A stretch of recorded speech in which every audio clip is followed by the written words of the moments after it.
Are you trying to be brave, little bird? I could never have repaired the float alone. Not properly. But thanks to Wuklamat and her friends, we can hold Ihihana again! This is a priceless treasure! And as festival leader, I would die to protect it! Very well, if that's what you want.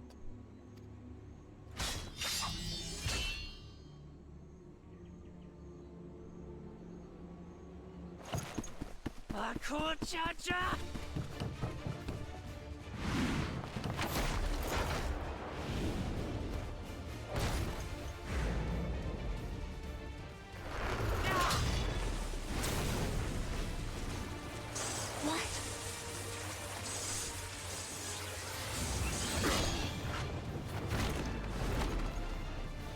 I put everything into that blow. Good. The better for you to understand the gulf between us. I love playing golf. You should see my 9-iron. But you need more lessons. We'll carve them into your mangy hide until you cry and beg forgiveness.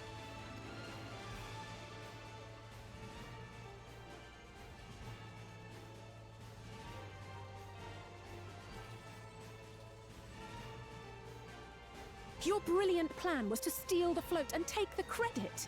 The so-called blessed siblings are nothing but cheats. Your scorn is sweet music. Come, weaklings. We'll crush you each in turn. Or all together, if you'd like.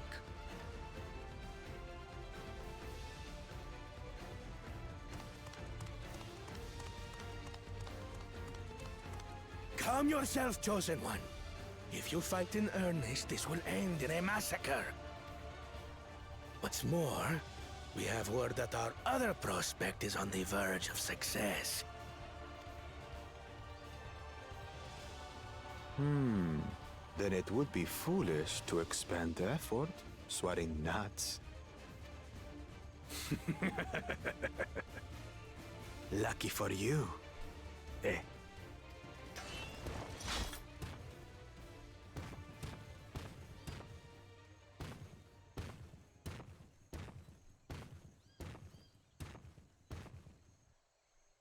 Ugh, two heads. I see Mamuk still clings to that loathsome hope. So, talking about laying the seeds for future stuff.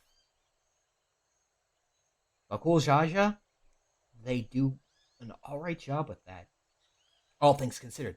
Stuff like this. For those who don't know, this is just kind of an aside thing. Those that do, know what this is talking about.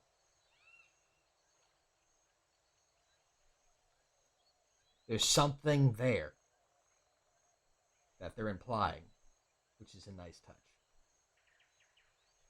I was actually going to say, I was going to pause partway through it and saying that maybe it would have been fun if Kona had actually shown up during this. Like he threatens to harm her, and he has a big brother mode moment later. That is a really good one. I don't want to depreciate that. And I was thinking, but part of me was thinking maybe have him kind of step in here. But then, of course, he still ends up kind of saving them because they want to go after what he's going after. But it feels, I don't know. I actually don't even have a word for it because I don't know. So we'll just keep going.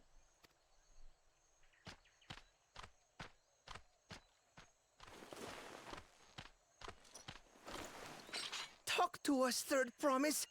You're not dying, are you? Did a single swing, that was it. It'll take more than that to kill me. So, are we having this festival or not?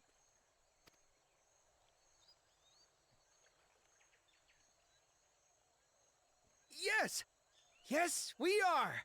I love Happy Bird. Look at him, he's so happy.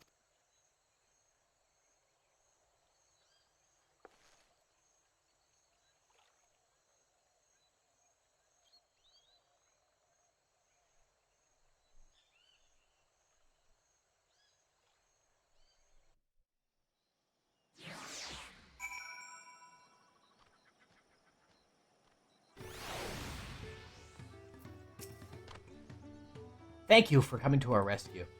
I tried to protect the float, but against that two-head, I may as well have not been there at all. Nonsense. You stood your ground and bought us the time we needed to make it back. You were incredibly brave.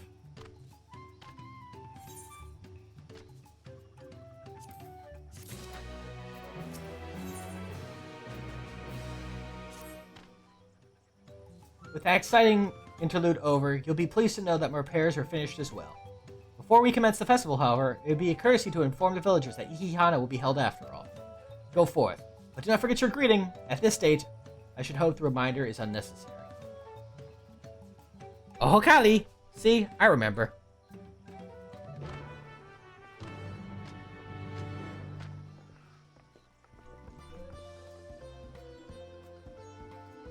Now I gotta say it to people.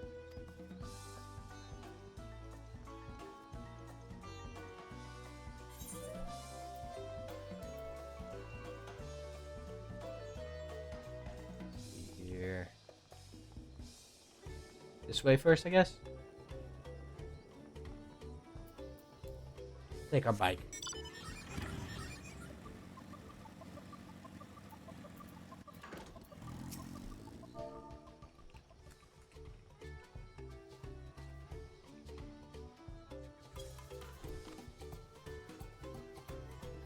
Hakari! Thank you for letting me know. I would very much like to attend the festival, but the repairs should be finished as soon as possible. What to do? What to do?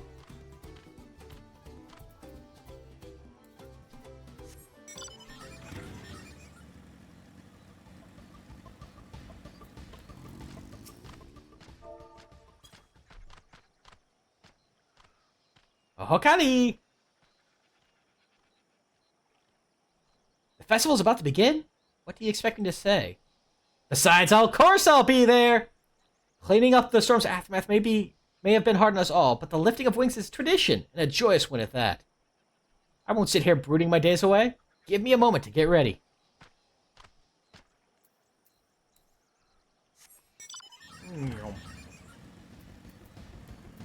So mournful. Ohokali!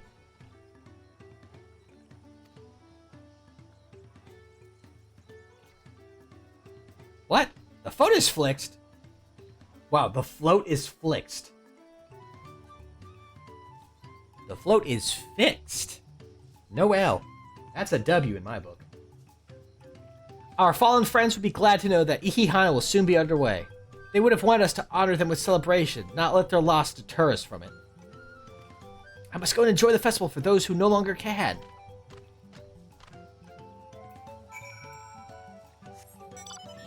But yeah, the general arc for each area is the point of each of the tasks, of each of the feats, is to learn about each people, and through that come to know them. Hence why we have the name of this quest is Knowing the Hanu Hanu.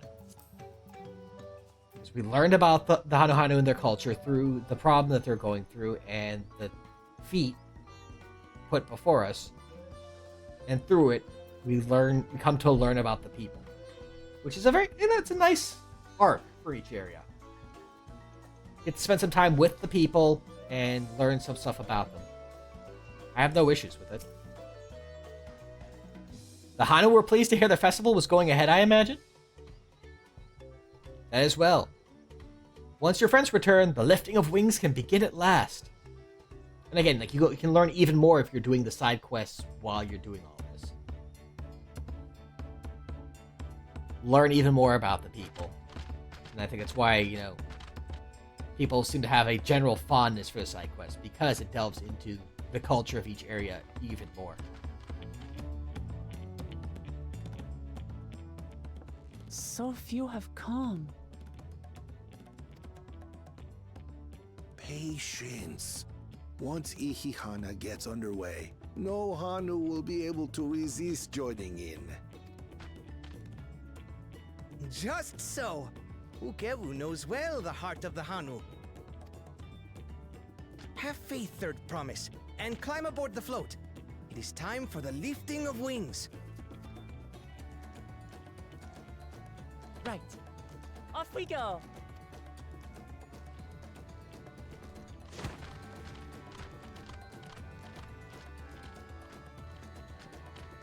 Ihihana is a prayer for bountiful harvest. But this is not its only meaning.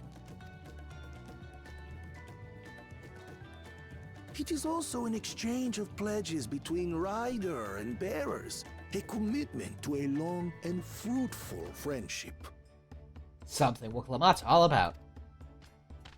He is the enemy protagonist after all. Well, friends, the personage we bear today is Wuklamat, the savior of our beloved festival. Hooday! Let your shoulders burn or your feathers fall out, but do not even think of dropping her.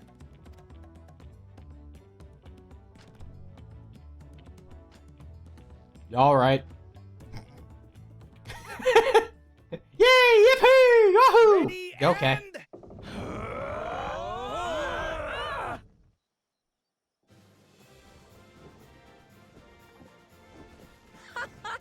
I could get used to this.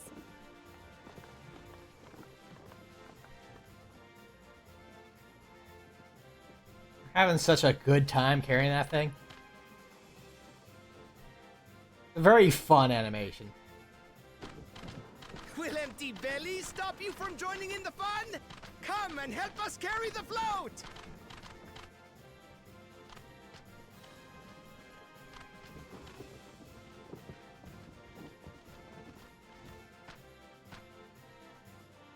Well, well, well. To see the day that Dawn's promise would ride our boat again. We've not had the honor since you were here, Galool Ja Ja.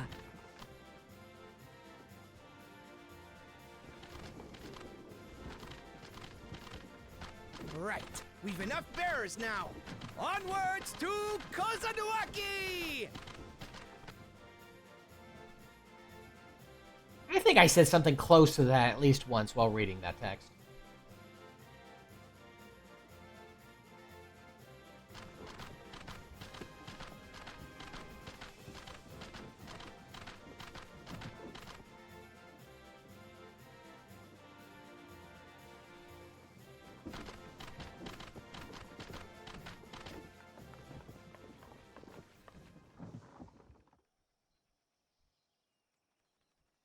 Welcome.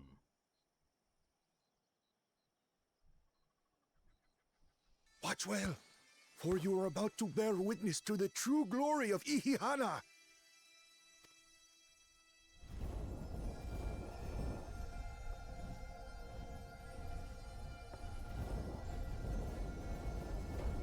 Okay, now, so everyone must see it, then.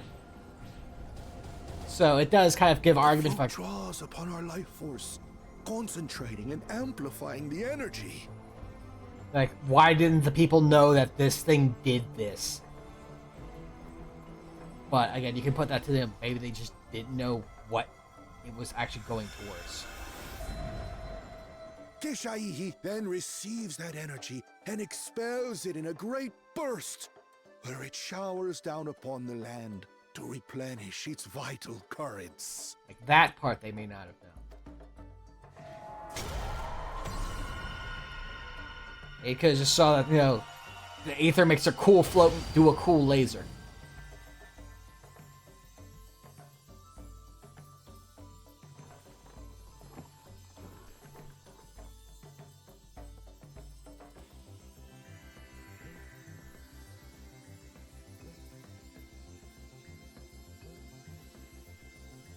Again, not something it's something that doesn't ruin my suspension of disbelief, because again, you know. You can, you know, I myself have celebrated a few holidays without fully understanding the underlying meaning of them, even though it could be obvious if you just look.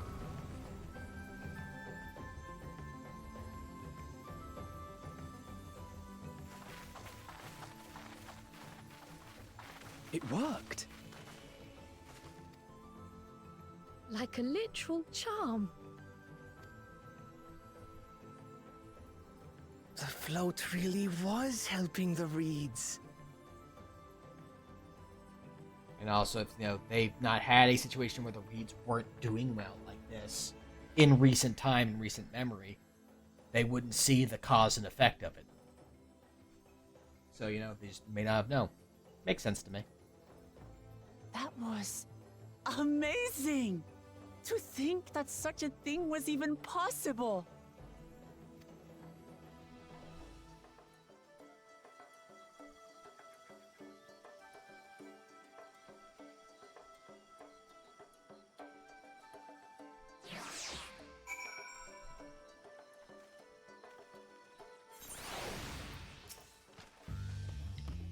Should I have left the float behind like that? I was so excited to see the reeds. Nothing to worry yourself over. My brethren have been swept up by the festival fever. Last I saw, they were taking turns at the carrying poles on the way back to the village. Please, feel free to look over the fields and enjoy the sight of what you've accomplished.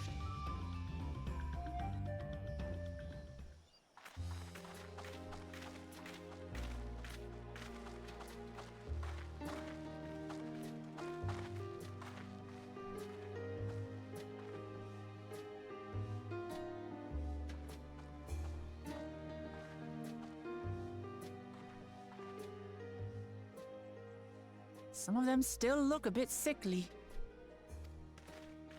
I imagine even the harvest magic has its limits. If the Hanu continue their festival tradition year after year, though, the entire field should eventually recover. Where does that leave us with the feet, then? You've got nothing to fear on that account. Our situation could never have resolved itself. The revival of even a single reed would have served to demonstrate your commitment to the task. That you recognize the nature of the float and found a near-perfect solution in Ihihana proves your dedication. So I mentioned this earlier, but I feel like Zanuhali, they don't say this anywhere. This is me inferring. I feel like she knew about this and this solution, and so, if the claimants were having trouble and couldn't solve it, she could still help kind of bring about a solution. She was just kind of holding off on it to give the claimants a chance to try their own tactics and potentially come across this and learn about their people, letting them try and solve the situation. Kind of a rough thing to do considering they're dealing with, a crop failure and people are going hungry, and they're like, well, hold on, we need you to be hungry for a little while longer to give these guys a chance to prove themselves. So maybe it's not as kind of maybe I'm just going, making stuff up, but I can see it. What's more, I don't think I've seen the festival produce such impressive results since I was a mere chirper. We have been lax in maintaining the float, diluting its magic and reducing Ihihana to hollow theater. But today's events remind us of the power in tradition.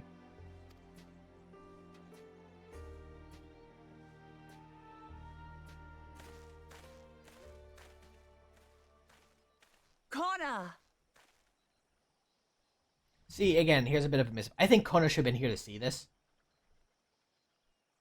Kind of start implying that his idea of solving everything with Charlian may not be the solution. Charlian tech absorbing, having that culture overwrite the local culture may not be the best idea. Having him come in after it's all done, I don't know. I was delayed by an unpleasant encounter, but it seems I arrived at a good time.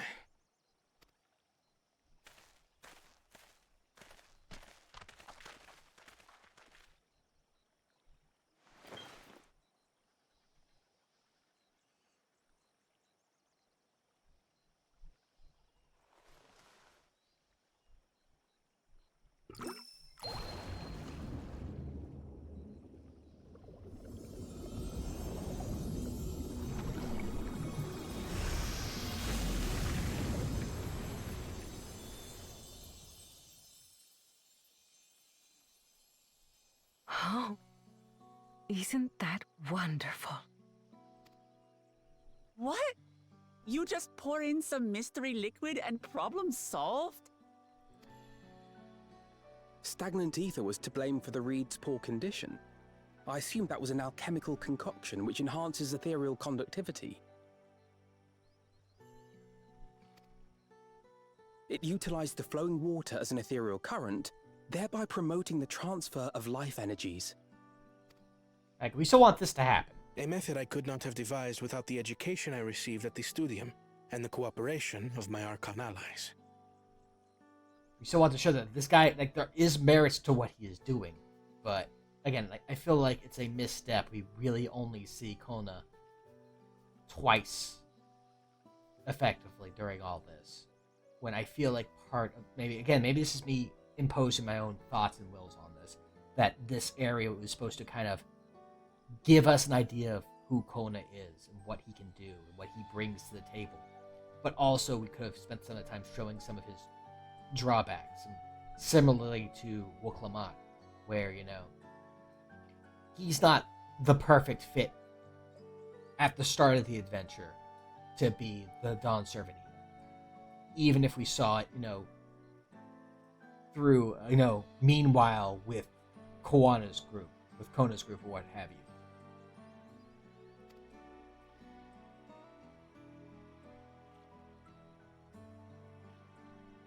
Archon allies? You see, Lamachi, this is why we need to embrace foreign knowledge and technology. Employed appropriately, they make light work of what would otherwise be arduous labor. There's no need to lug around heavy floats.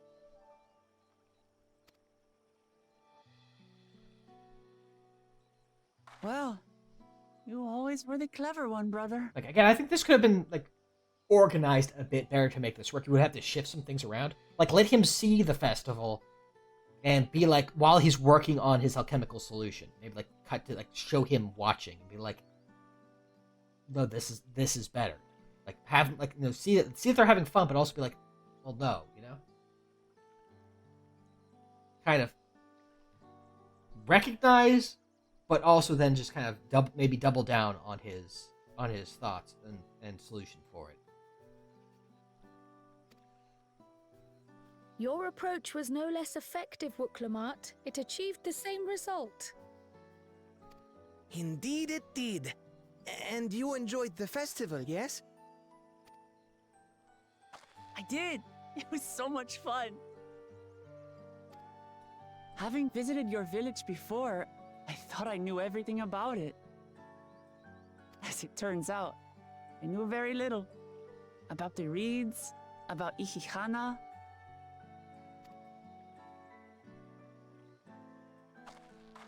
With all I've learned this time, I feel as though I've really come to know the Hanu. And I like you even more now than I did before. There you go, the theme of each kind of feat in its essence.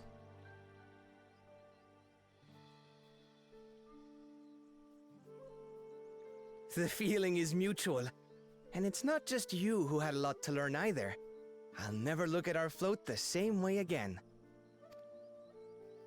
The two of you have exceeded expectations. Come forth and claim your stones.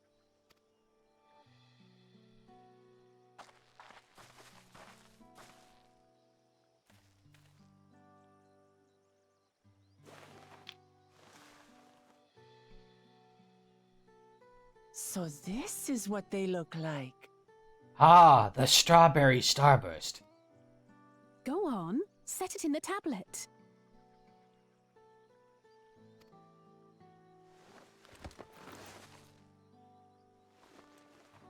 It looked red in a certain light, that's why I went with strawberry. A perfect fit. That leaves 6 more. And on to the next.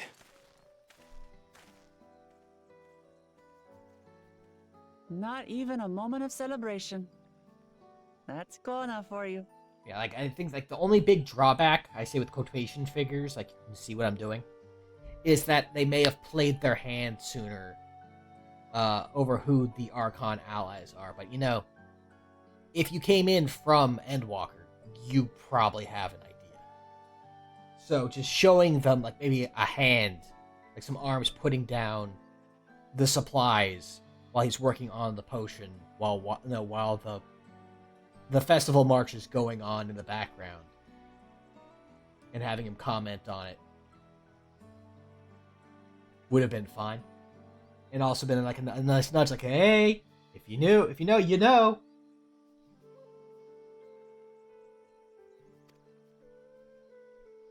A third promise?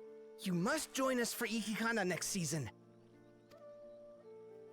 As Dawn Servant, of course.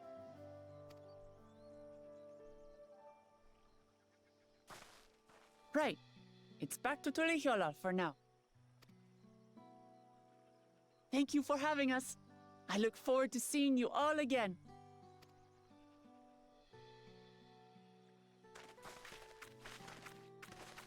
Just the top of the Grump's head. Little blip of purple. These are interesting times indeed.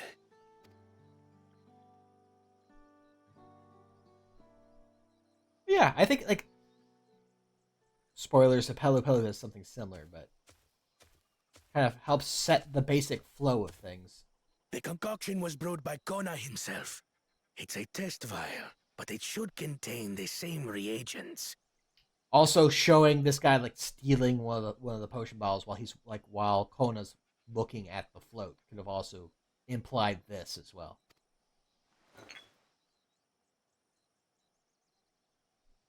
Good work. We'll use whatever we must to win. For win we must. So these scenes could still happen, you know? Just kind of add more context to them and involve Kona a bit more.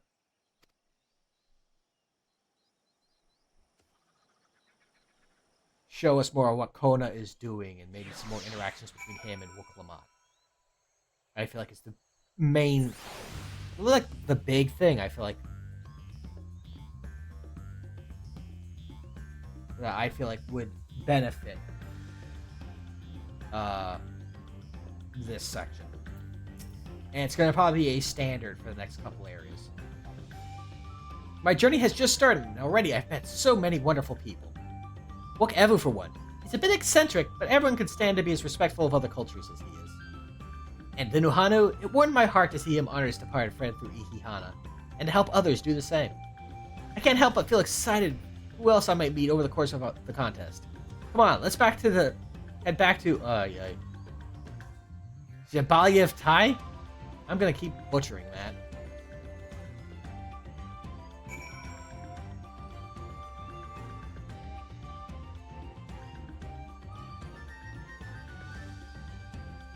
We have a corn servant.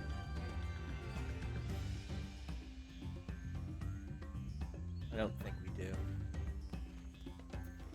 I will, however, probably grab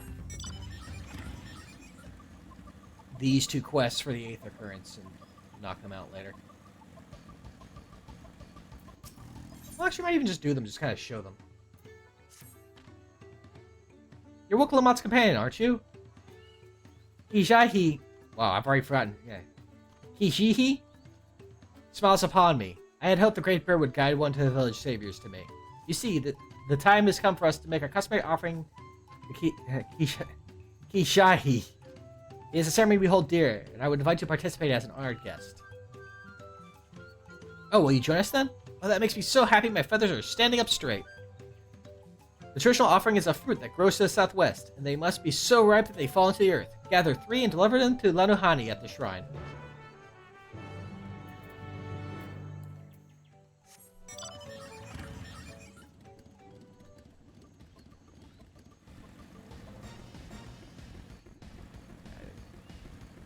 Don't think... I thought there was a corn servant one here, too, but maybe it's not available yet until you do some other side quests.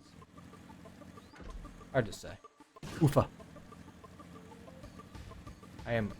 Oh, there he is! There he is! Hold on. Corn servant! My friend, what brings you all this way? Taking the sights, sounds, and flavors of Troll, I trust? As you might have guessed, there's a Hadu in need of my assistance.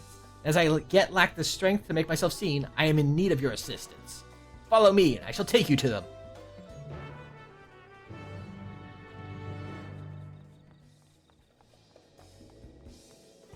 It's on the way to getting the fruit as well, so works for me. Oh, right. I think I did that last time, too. I, like, thought I could go up and around. There's no actual walkway here. Well, there is, but there's a thing in the way. Oh, I guess you could squeeze around. A hungry Hanu. My stomach. I can't stand this rationing any longer. My house was flooded in the recent storm, causing most of my food to spoil or rot. I've taken great pains to make what little I have last, but it's simply not enough. I see. She requires food with longevity, and she shall have the driest of corns my cob can muster. And there. This should suffice. My word, is all this dried corn for me?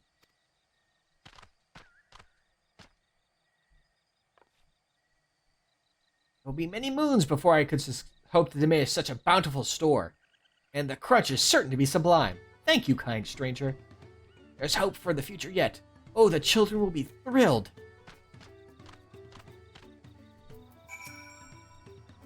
She seems quite taken with the dried corn, that as well. I shudder to think what havoc spoiled foods might play on her stomach and bowels. Hunger might well be the least of her problems. Thanks to your timely assistance, however, she and her family will have all the corn they need to help them weather their hardships. Yet there are other empty bellies that beckon, and so I must away. Take care, friend. I hope to see you again. More corn!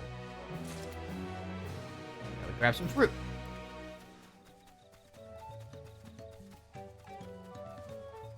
It's votive. I have no idea what that adjective means. But it sure is that. This fruit sure is that. Give us a hint here. Oh, it does not has an item that goes in here? There it is. Nope, it doesn't tell us. Dang. Oh well.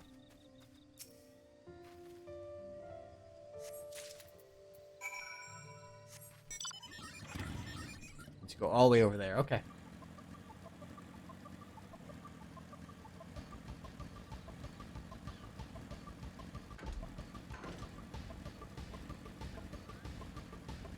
Head over there in the moment. We're gonna grab the other one.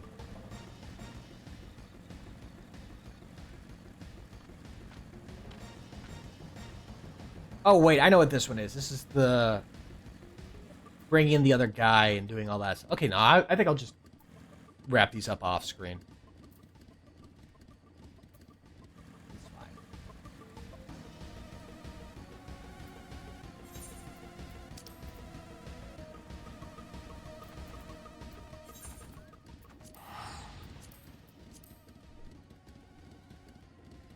I'll just knock them out off screen as per usual. But yeah, definitely recommend doing them and keeping tabs on them because they do have a lot of interesting lore for each area, which helps fit the theme of learning to know more about each of the cultures as you get there.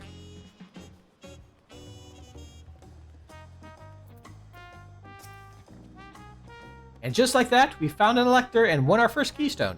I knew I was right to trust your instincts. Come on, let's keep things moving and march towards Urkopacha.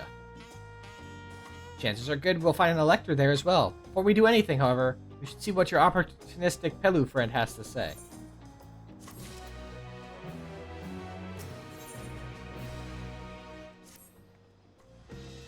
I have been waiting for what feels like days. I need enough of Brook Evu's tacos to feed an army. Hey, I'm streaming this once a week. Maybe I'll go to twice a week once I'm done with the fiesta. But hey, you got free tacos. I wish I had free tacos. What is it you'd like to know? Our main concern was confirming the state of the road ahead.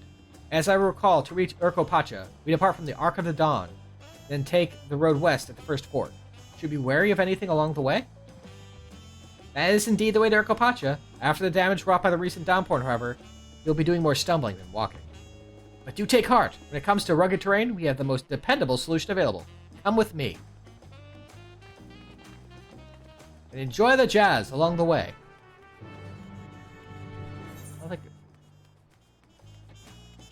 I was thinking whether the any of the mini aetherytes would get us closer. They kind of will, but I don't think it's worth enough to spend it. It's not like they're more kind of not enough to make a difference. So we run.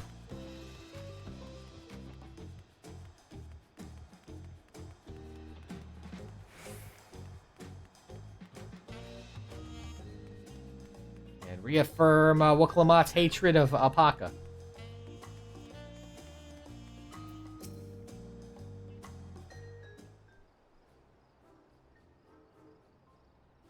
May I introduce to you our most dependable companion, the alpaca.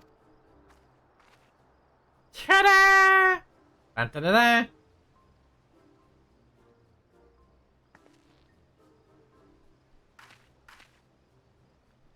These animals can traverse Urkopacha's steep mountain trails as if they were gentle fields, and all while carrying heavy loads. Our merchants would be lost without them. So they fill much the same niche as our chocobos back home. You don't have alpacas in Eorzea? Alpacas are native to Yuk-Taral. Eorzea has its chocobos, and the eastern lands have their horses. Why go to the trouble of breeding another pack beast in a place which ill-suits its qualities and where it's not needed anyway? But must we ride these little monsters? I get the impression you aren't fond of alpacas. When I was small, and being a bit naughty, I went around pulling on their wool. One of them spat on me. It was the foulest stench you can imagine. I see. What do they like to ride? Alpacas bred as mounts are inquisitive and docile. Even those without experience will find them easy to handle. We're really doing this then. So, was my information useful to you? Yes, very helpful. Even if it wasn't what I wanted to hear. Good! I'll take my payment now. You want me to pay you? I guess I should have expected as much from a Palu matron. Let me see what I have on me. The Palupalu value the act of spreading joy through trade, as you should know. They take pride in making deals that benefit both parties.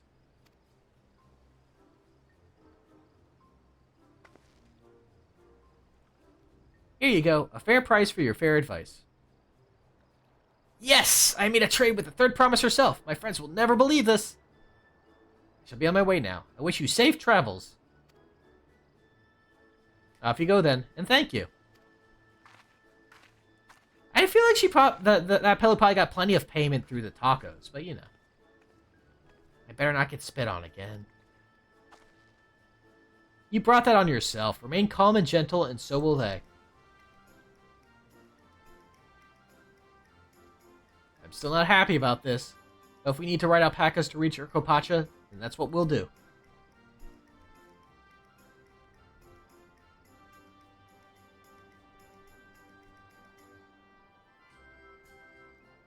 Again, fun spoiler, you get alpaca as a mount at the very end of the main story quest. So you get to have one of your very own. If that's not reason enough for you to... Poets of yore sang of a mountain that would stand tall, even should all other lands sink beneath the sea. Like in the Wind Waker. Indomitable and eternal, it arises from Urkopacha, the 100 peaks of time. Of all the beasts which crawl and fly, only the legendary Valigarmanda could hope to disturb the summit's serene majesty. Powerful Valley Girl Amanda. With that flying calamity imprisoned by the Dawn Serpent, what great feat remains for those who would claim the throne?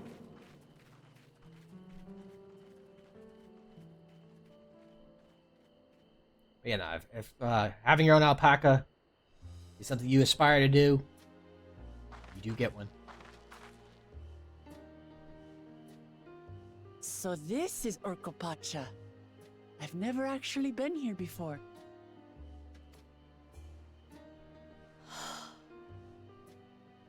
The air is so crisp and clear.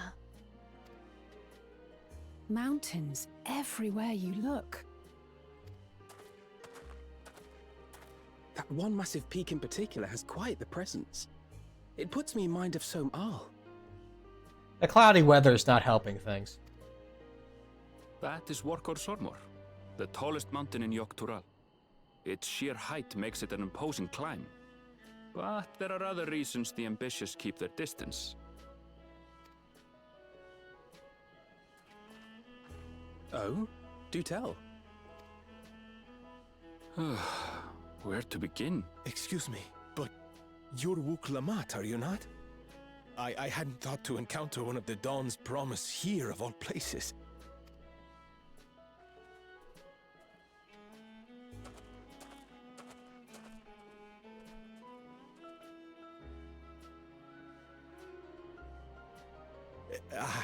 But I should introduce myself. I am Bol Nok, a weaver by trade. So, fun little aside. This is a language thing. The apostrophe is standing in for a character in language known as a Galool stop. I believe is what it's called. Or at least that's what I'm trying to go for here. And it's a thing I know of because of when I was learning Arabic.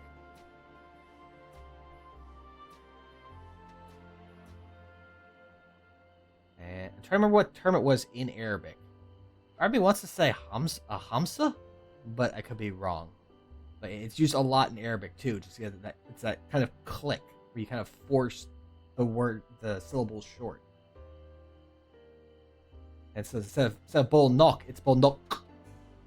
Because you have that Galool stop to add that harsh ending to it. Or harder ending, I guess is the more proper term. Just a fun language thing. So like, even though while I may butcher some of these things, I'm not doing it actively or maliciously. It's just, I'm trying my best. And language is a very fun and interesting thing.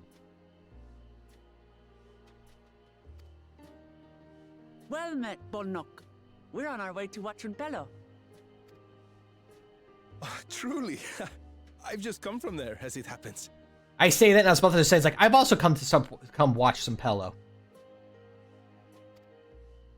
I'd asked the Palupalu who sell me their wool to give me a tour of their alpaca ranch. The head rancher and I shared a bottle of mezcal while he explained the finer points of wool production. Mezcal, is that a local beverage? It's an Urgopacha specialty. A spirit made from distilled agave heart juice. Yes, and it must have done wonders for my mood, for I tripled my usual order of alpaca wool. They did offer me a discount, though, so it wasn't a bad deal in the end. But listen to me, boring you with my tedious stories. I will leave you before you are lulled to sleep. Goodbye, and safe travels. The Hrothgar, the Jabral, I guess is what they're called here, if I'm remembering correctly. Sure are kind of lacking in confidence, huh?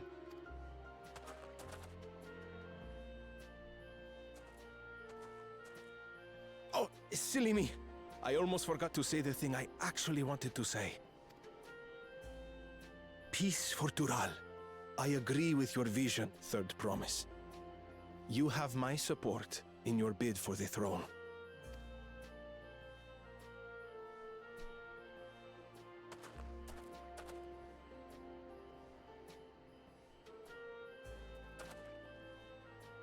I gather from his tale we would be foolish to underestimate Palupalu merchants.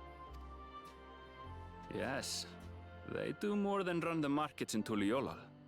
Palupalu peddlers can be found everywhere in Tural, traveling from place to place on their sturdy alpacas. Yes, Alphino, you should watch your spending.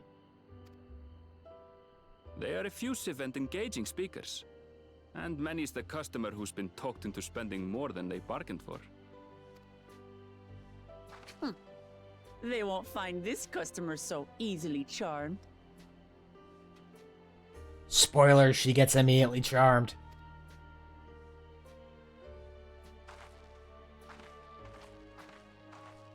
Watrunpelo's down the path! Off the main road! Don't get lost. It's right there. Oh no, I'm lost!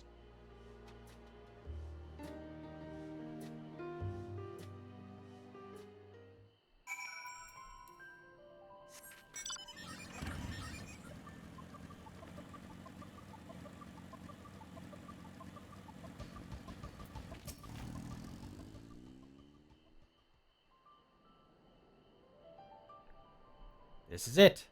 Palupalu, home of the Palupalu. Wuklamat should have arrived before us.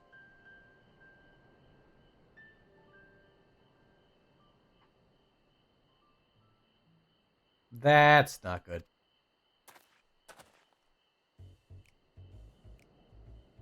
You've come all this way for the right of succession? Oh, so this means I'm exchanging words with the future Dawn servant.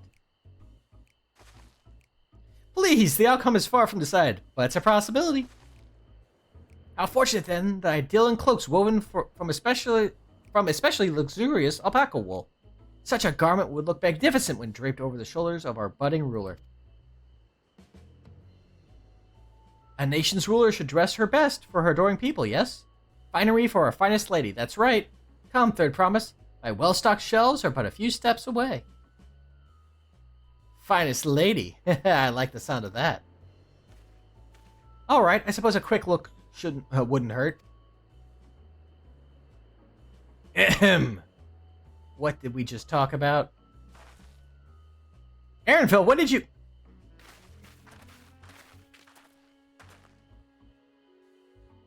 Ah, a Shatona from far off Jacques Tural. Northern winters are bitterly cold affairs, I'm told. I can't imagine how you survive them without a lovely warm cloak of quality alpaca wool. No thank you. I'm not in need of new clothes at the moment, and neither is the third promise. Perhaps another time. Of course, of course. My shop door is always open.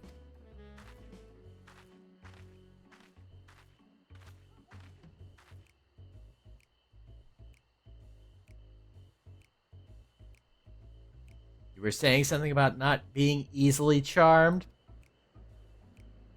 I was just... As I mentioned previously, the Pelu people live for bringing happiness through trade. They won't cheat you or sell you defective goods. They will, however, disarm you with their deft turns of phrase, and unwitting customers like Wuklamat fall prey to this affable approach time and time again. Your only recourse is a clear and firm refusal. They won't pursue the matter should you make your disinterest plain. Lawful good merchants. I was running the letters. I said almost like merchants. Merchants aren't a thing.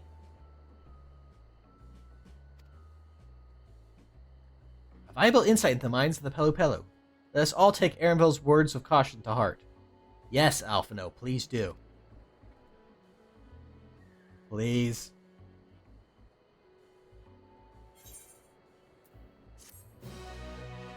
Again, a reference to a thing that in the past. You may not remember when Alphino spent an exorbitant sum for a sword, I think it was?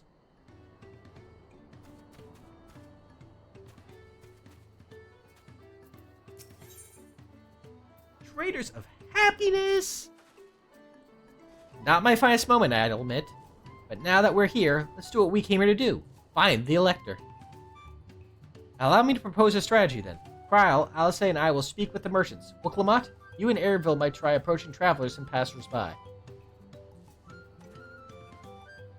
Gugonji, pray investigate any of the other establishments which catch your eye. Should we learn aught of use, let us relay it to the third promise. Speaking of merchants, this is something I actually thought I have fun talking about. Let me go grab the alpaca master over here first. So I mentioned it on my Blue Sky, but I was writing up... Those who have seen my co-host at all know I love writing theory drafts. And there's one for... I've revisited an old one I wrote up ages ago that was not on co-host, before I got onto co-host. Of a Final Fantasy XIV job. Which is actually called Merchant.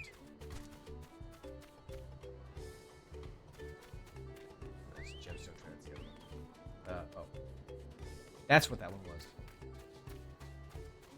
I need to hit up both of them just to have them squared away and they won't bother me later. And so I wrote up the whole... I pulled that down. I pulled it up, I should say. And went through and revisited. You know.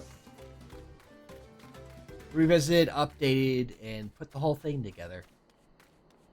And I was thinking if I had a spare moment in all this, maybe I'd actually kind of go over the idea a little bit. Given how, you know, smoothly we're going through things, that may not be the case. Alright, you're over there. I'm getting myself lost for no reason. Trying to find this distillery worker. The Dawn Servant's Elector. Ah, I thought you were a new face in town. Here for the right of succession, I take it? Me? I don't care who sits on the throne so long as they keep Tyrell peaceful. People tend to not be in the mood to relax and sip our excellent mezcal once arrows and spears start flying, if you know what I mean. Speaking of which, would you like a cup? A joy shared is a joy doubled, I'd say. No, thank you. Oh, right, yes, you were asking about that Elector business. Being but freshly returned from my trading route, I've heard that there's a contest afoot, but not much else. Our head ledger, Tobly, could probably tell you more about it. Also, I saw that lookout point. Hold on. Can I get to that from here, or do I have to go all the way up and around? I feel like I have to go all the way up and around. Dang. Hold on. We're gonna grab that. I'm distracted. I'm doing it. Up. No! Up! Uppies! I require uppies! No!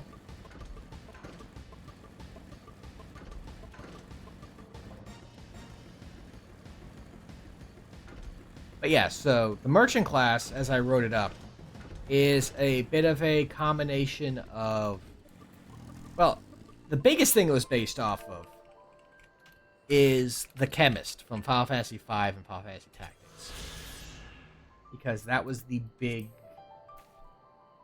job folks were wanting to see back when I first wrote it. This is talking about like a decent way into Shadowbringers, to give you an idea of how long ago this thing was first written. And so a lot of stuff has changed since then, new stuff, and so I had a lot of adjustments I made to it. But I had a lot of fun putting it together. Electors? Oh yes, I've heard all about the right of succession. You're looking to put a new ruler on the throne, eh? Personally, I'm rooting for Galool Ja. If the first promise wins, he'll look to expand our sphere of influence. That means access to more resources and more customers. In the thousands column, potentially. So many new trading opportunities to spread happiness far and wide. Others have been coming around to my way of thinking, so I've begun crafting goods inspired by the resilient sun. Would you care to purchase something? No, I would not. Very well. You said you wanted to know about the Elector? I could help you, but I won't. I can tell you're no supporter of Galool Ja or his policies. So, as I actually mentioned during while we were going through the previous area, the first area feels very much it's supposed to be kind of introducing you to Kona. And it does that a little bit, but I feel like it could do it better. Here is Galool Ja's area, and similarly, I feel like they don't let us interact with him as much as they could have, or possibly even should have, to more firmly establish him as a character and set the seeds for what we would see later.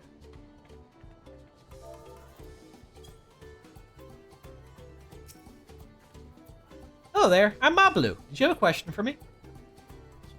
You're a different color, therefore you are important. Sorry, I don't know about any electors. Should you take a moment to see our prize alpacas? You should take a moment to see our prize alpacas before you leave, though. Oh, but be sure to admire them from a respectable distance. Get too close, and our nervous darlings may be tempted to spit on you. And that stuff stinks. It happened to a visiting buyer not so long ago. Probably, that's the head rancher. Was so mad at me for not giving a proper warning. No one makes a mistake without totally noticing. He knows everything that happens on this ranch. Anyway, let's go back and give that information to Wuklamat. But yeah, I'll probably be posting it up officially sometime tomorrow. If folks were interested in reading that, the merchant job. So I'd love to folks to see it and hopefully get some fun out of it. It's been a while since I've written that sort of stuff too, and I just forgotten how much fun it is just to hyperfixate on an idea and just write up a whole wall of text on it. I did a lot with Gundam Evolution with like how I would implement the various Gundams into it, and various Lancer builds for Lancer. So it was nice to kind of stretch my my writing muscles again. You really have to watch yourself around these silver-tongued peddlers. I almost bought a bottle of mezcal and a stack of blankets, and there was this enchanting ornament. Anyway, I did manage to learn that Tobli is the man to talk to about the contest. Now, if only they'd share where this head ledger of theirs is to be found. Really? He's also the head rancher? Well, the alpaca ranch is not far from here. I say we pay it a visit before the others return.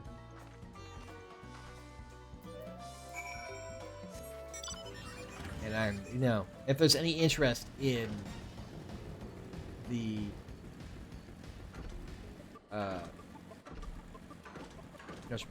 the merchant job, I might also go back and revisit and kind of actually just straight up repost the original write-up I had for Beastmaster as a support tank. We know Beastmaster's going to be added in as a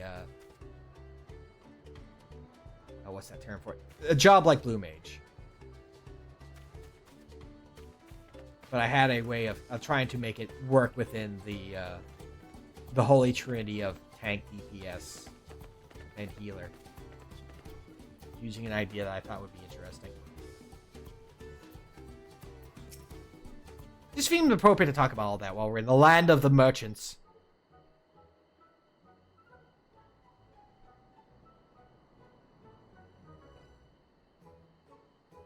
So yeah, sorry for interspersing reading the dialogue with shilling my my theory craft. That is a lot of alpacas. Still, we know the head ledger could be here somewhere. I can't let fear deter me. Not to say that I'm scared, of course.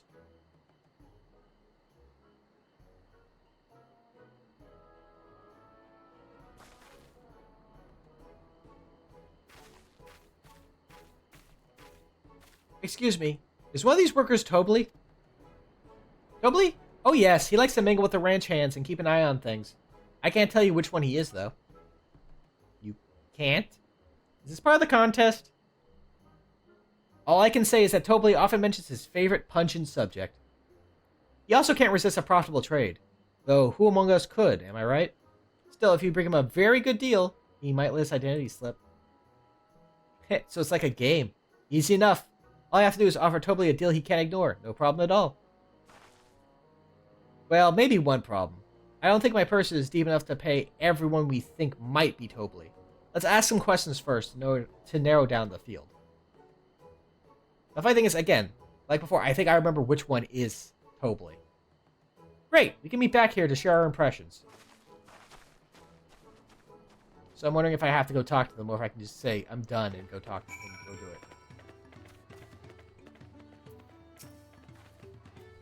it. Well, obviously I'm not Tobli. I mean, oops. I shouldn't have said that. You're meant to find out for yourself who Tobli is. Or if an elector is even in the village at all. Good luck.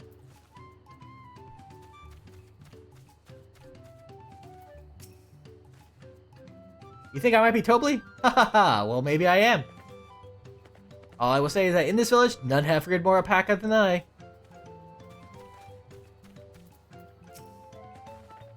Am I Tobli? Yes, that's me. Excellent work on the third promise in our entourage. Sharp instincts. Shall we commence the rite of succession then?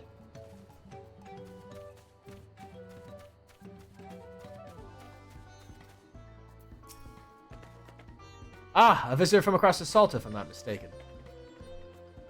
Be warned, the alpacas will spit if you startle them. I suggest you keep your movements slow and deliberate.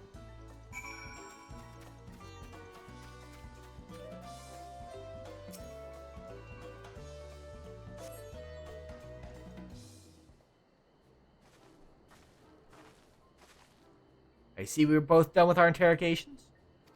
So who do you think it is? I have my suspicions, but let's hear your pick.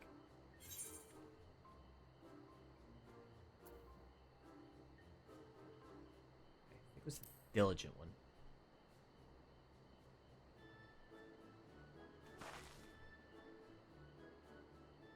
Ah, the worker's so intent on stable chores. I had my eye on that one too. Time to rip the mask off our mystery ranch hands, so to speak.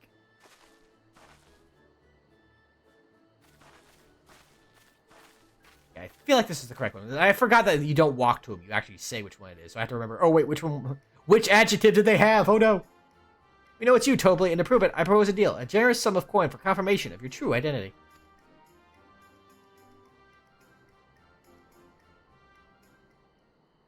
An offer I gladly accept. As you've correctly guessed, I am indeed Tobley, head ledger of Palupalu, and head rancher of the family ranch. I am also one of Galool Ja Ja's chosen electors. Aha! And a place featured in the Tuliyola saga, just as we thought. I was right to trust your instincts, and I wager this won't be the last time. Of course, she repeats that because... Though I'm surprised I don't have a slightly different line. Because you can go to either one of these first, so I can see why they have it, but also it would be nice if they had one that say, you know, once again your instincts were right, or something like that. But, minor nitpick. I'm fine with it.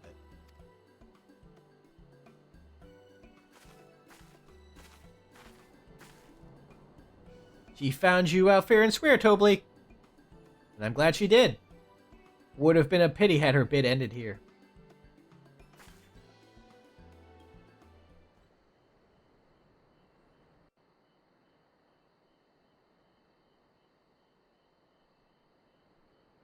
Deducing the Dawnservant's elector was the first step of the feat.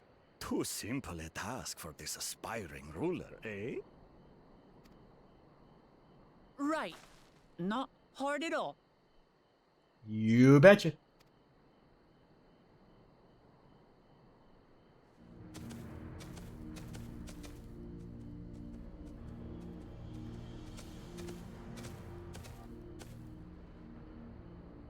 Zorolja.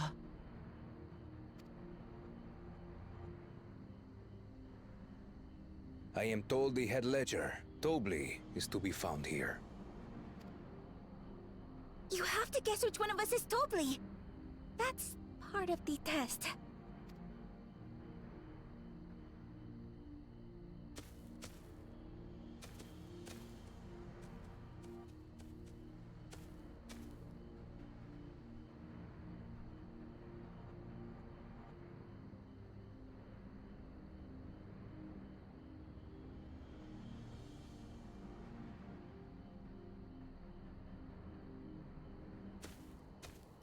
You're Tobley. You know, for, you know, again, for all I'm saying, I said that they could spend more time with each of the characters. I forgot how much I love that line. Just like, it's you. You are Tobley. Without even asking a single question. Very impressive indeed. With that amusing prologue out of the way, we can proceed to the actual challenge. Per the Dawnservant's instructions, I was free to devise any manner of feat. I considered a number of possibilities in the 10th column. But I think I have a good one.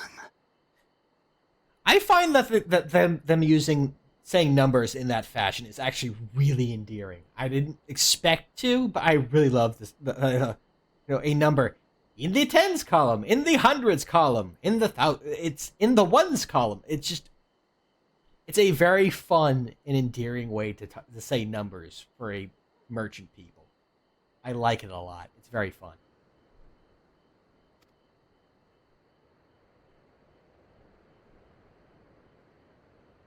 You must go forth and capture for me an alpaca. Ta-da!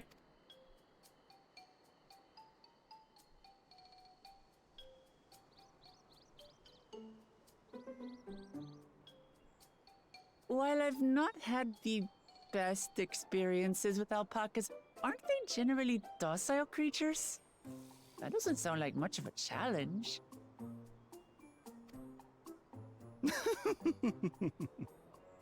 Bring out the example!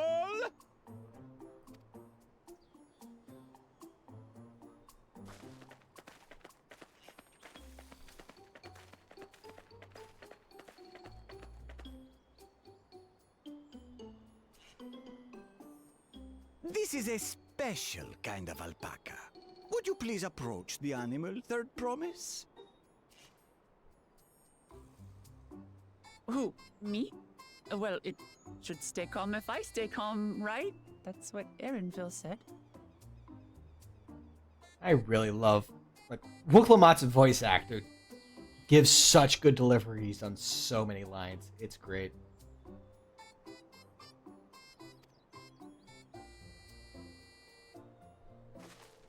I know people complain that she has too many lines, but you know, at least a lot of them are solid. Ah!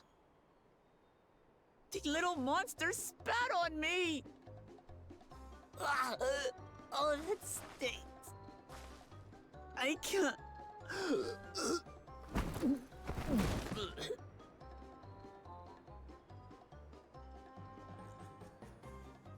Alpacas are paradoxical creatures, being both extremely curious and extremely cowardly. Press your luck when they're frightened, and you'll get a face full of spit, as you've all just witnessed. Has an awful stench, their expectoration. The globs contain half-digested food, you see, making it an effective deterrent against perceived threats. Wild valley braid like this one are especially timid and can therefore be quick to lash out. They're also especially hardy. Indeed. We take the rugged wild alpacas and breed them with our gentle domesticated stock. This produces the strong but biddable pack animals prized by our traveling merchants.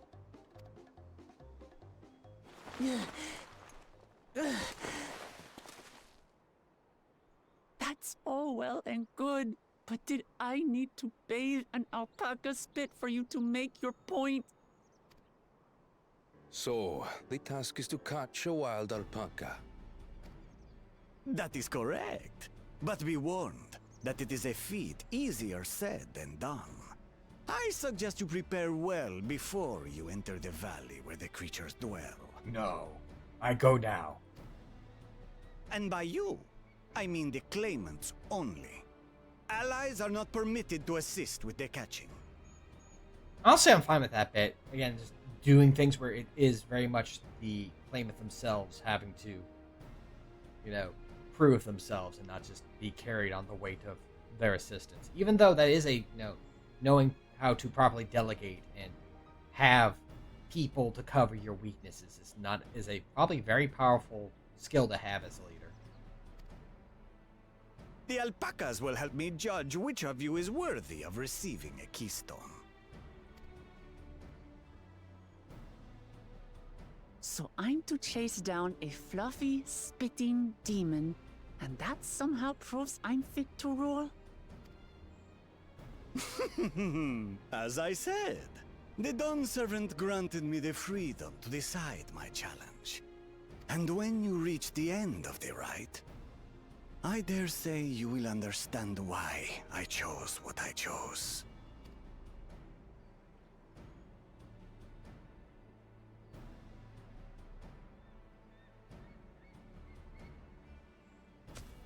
Very well. This won't take long. Wait! Didn't I warn you this was easier said than done? There are preparations to be made, factors to consider. A beast is a beast. All yield to strength.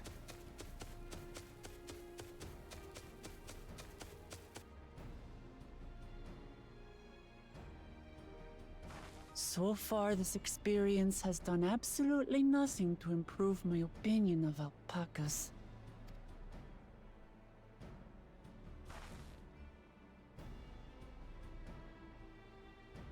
But that doesn't mean I can't do this. Revolting spit aside, they're just another animal.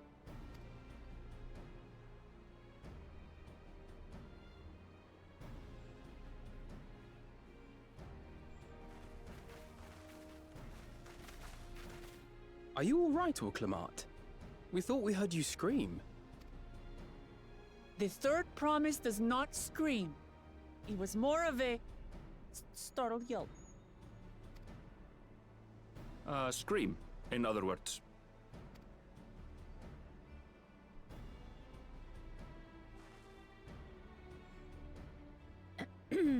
Did you find the Elector?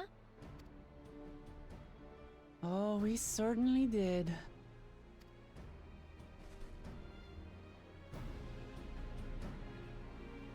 Actually, there is something I feel like both this area and the previous area could have benefit from. Like, not like a full dungeon because you or anything like that because you come there, but I feel like both of them could have benefited for some sort of mini duty. Mini, but no. So like, I feel like carrying of the float could have been made a lot more interactive and engaging if it was like you actually had to, basically it was like an escort mission of sorts where you're going and then you help fight off the enemies to keep it safe while more and more of the Hanu join into the festivities. Or maybe, you are you get to play as Wuklamat for a little bit, and as her, you can cheer and motivate the Hanu as you're moving through the town to draw the Hanu to you. Similarly, and we'll get to this, it's like I feel like when the alpaca part happens, it all happens off screen. Another kind of unfortunate, thing. It just happens and you don't get to see it. And either having these series of cutscenes, or more to my thought, having a little mission where you again control Wuklamat and have to go and catch the alpaca would be a nice mission. But that's jumping ahead a bit. That might not even happen. That might even happen tonight, depending how long it takes to do all the side stuff, the stuff leading up to it. But I figured I'd mention it now while it's still in my head, in case I forgot it, later. I had to go and wash that nasty stuff off my face. I think I got all of it. But would you mind taking a sniff for me, just to make sure? The stench has ruined my sense of smell. Hey, I saw that look.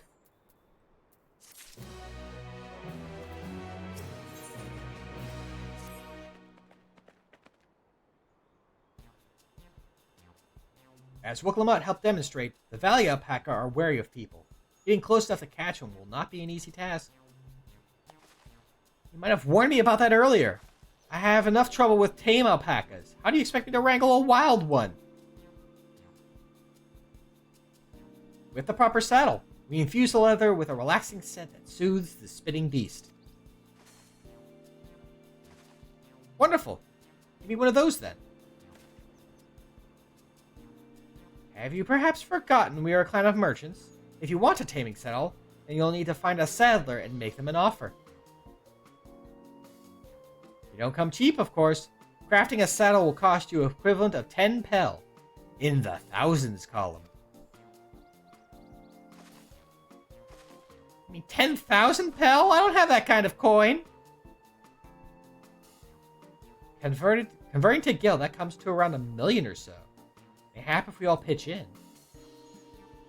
No, this is my feat to accomplish. I wouldn't feel right about having others pay the cost. I'll find the money. Somehow. Good on you, Wuklamat.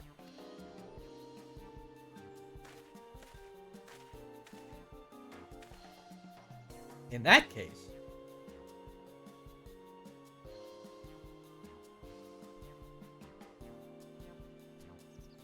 that basket of wool is worth the sum you paid me earlier. 1 pel, in the hundreds column. Beginning with the wool, you can trade for ever more valuable goods until you have something suitable to bargain with for the saddle. That's a nice gesture.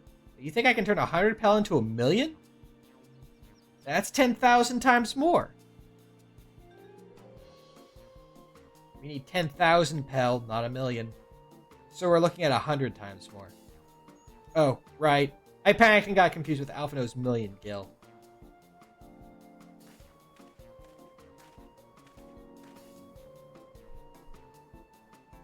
I'm not so sure about this trading idea. You were almost talking to buying a cloak you didn't need mere moments after you arrived. But I hate it when you're right. Let me help you with your deal making. Hello again, Palupalu. I work here as a ranch hand, but I've also learned a lot about the peddler profession. It's alright if I aid him now, yes? I guided the claimants toward the first step of the feat, like you asked. As long as Wooklamat goes alone to capture her alpaca, she's free to accept assistance from whoever she likes. Hooray! Let's see about getting you that saddle then, third promise. I don't know why you made your offer, but I could use an ally with a beak for bargains. Welcome aboard, Palupalu. Should the rest of us stay behind, perhaps? It may be easier to haggle over prices without so many voices chiming in. Yes, stay here and pitch in with the ranch work. With Palupalu gone, I'll need extra hands to tend to the alpacas. Gladly, though, Gaganchi, I think you should go with Wooklamat. You've seen markets and bazaars the world over, and surely have sage advice to share. Waka waka! I'm playing a sage, ha ha hoo.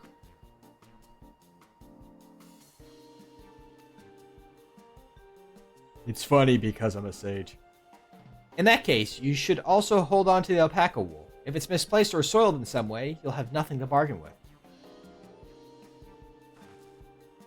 As if I do such a thing. But I'll leave the goal with Golganji anyways. Golganji? Wow, I'm stumbling over my character's name now.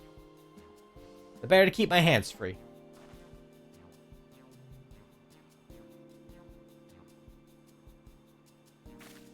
Tear into them with my claw hands. To begin, I suggest we try trading the wool to Havli, the saddler.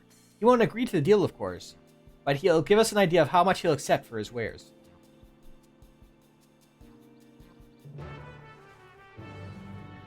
So, being completely open, I feel like this was actually my favorite feat. I think this is my favorite feat out of the first half of the game. It's just fun. Wow, hiccups. Ugh. It's just fun. And the way they do it is very cute. And once again, like what, you know, the other area sets out, you're kind of getting to learn how these people operate in a very fun and engaging way. Which kind of sets the scene for what you should expect moving forward. It's just a shame that, you know, again, like that, for me, this was my favorite one, so it was a high bar to set, considering I came here first in my initial playthrough.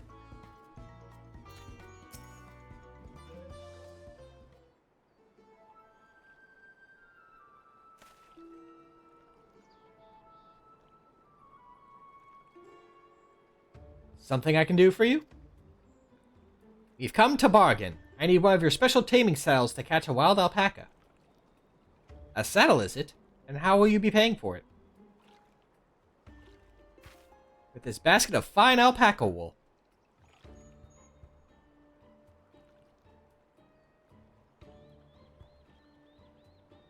What use does a saddle maker have for wool? Besides, this would barely cover the cost of a single strap buckle. Offer me something I actually want.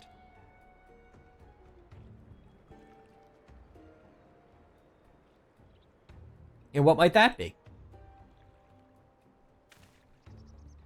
Mezcal. I like to nurse a cup at day's end while I inspect my finished work. Bring me a jug of quality stuff, and you've got yourself a deal. This bodes well for us, third promise. Such mezcal can be had for only 5 pel in the thousands column.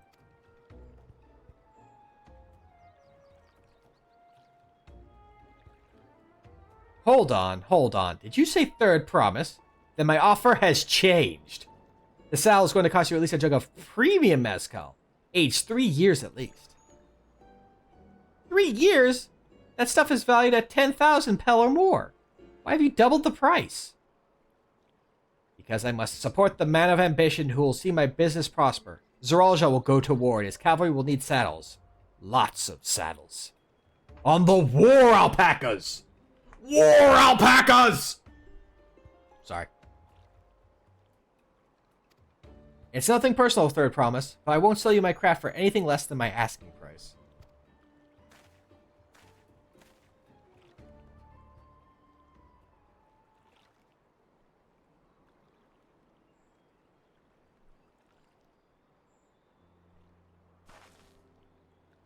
Can't say I blame him.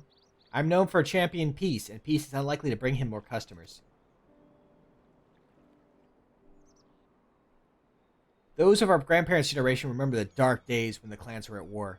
Many of these Pelu pray for your victory, Wuklamot. The younger ones, though, to them, strife and bloodshed are as children's stories. They think themselves safe from these horrors and take the peace we now enjoy for granted. Still, others are unsatisfied with this quiet prosperity and create the future the Second Promise envisions. They've become obsessed with innovations like the dirigibles that have made trade swift and easy. And you have those like Havli, convinced that the First Promise's plan of conquest will afford them opportunities for great profit. What about you, Mablu? Aren't you the younger generation? At least a year or two younger than me, I'd say. Oh, I was raised on the old tales. I've memorized the accounts of what it was like when the Yakhui ruled our village. My parents terrified me with nightmare stories. That's why I offered to help. I want you to become Dawn Servant, to keep our nation from going back to the way it was. Well then, I guess I better make sure I win the contest. But the type of mezcal the Cellmaker wants is so very expensive. Weren't we expecting to need 10,000 pel from the outset? Nothing's changed. We just need to get on with it. I may not have a head for trade or the stomach for alpacas, but I won't give up with the piece of Tulyolal on the line. And neither will I. We will make you Dawn Servant. Aiming for that 10,000 pel jug right away will only bring us failure and frustration. So let's first try exchanging the wool for anything that even a touch more valuable. The trick is to find someone who needs alpaca wool and is willing to trade at a loss to acquire it. Someone who supports your bid for the throne, for instance.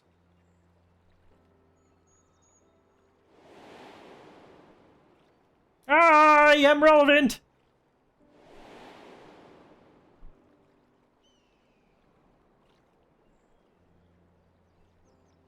Of course, the Weaver!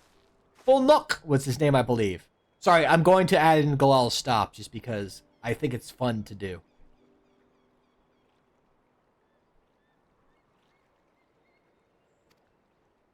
He went out of his way to say he agreed with my vision and he was here to buy wool. I think I remember the direction he was going. But for now, let's head back to that road where we first met him.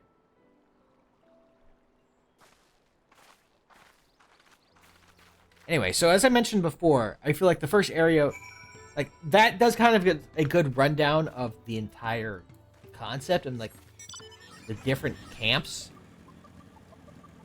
Which is nice. But again, I feel like the idea here is that this is supposed to focus on, to kind of give a view of Zerolja, because he's kind of our, I want to say antagonist at this point, but he's kind of the foil. He's like he's the other side of the coin that we're dealing with in this area. The problem is I can't even, like, at least with Kolna, we can kind of cut to him and see him doing stuff in his progress. Like seeing him go to, like, they could have showed us him going to the field, not seeing him there, and like letting Wuklamot kind of praise him a little bit and show and imply that, you know, how smart the guy is. And then see him working on the potion and, you know, commenting on the festival as it's happening. Like, those sorts of things. I don't quite, even now, I don't quite know what we could do to better show off Zerolja than what it does here, because he kind of goes out without doing any preparation and comes back with an alpaca. What alpaca he comes back with, I'll leave as a surprise, but to show that he's shows that he's incredibly competent, but kind of doesn't leave much wiggle room for, you know, getting to learn more about his character and spending more time with him and get a better feel for how he is. Unless we show, no. like maybe while like we're out and about, we see him going through the valley and seeing his mindset for, you know, his thoughts, like kind of seeing his thoughts and his decision making in choosing the alpaca he does. And again, sow seeds for stuff that happens later. This is the spot. After Bolnok talked to us, he walked off to the south. Then he was probably going to Ikuvlo's inn. Most visitors to Huachimpelo end up staying there. Let's go and check, shall we?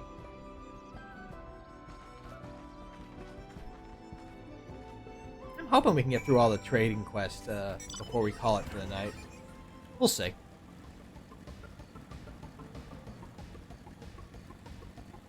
Like, if we can finish off both of these kind of two starting areas tonight, that means we can move on to the next spot next time. That would be pretty rad.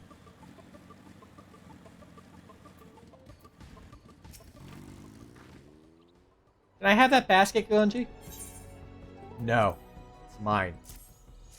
I've grown fond of it. I've even named it. His name is Caleb.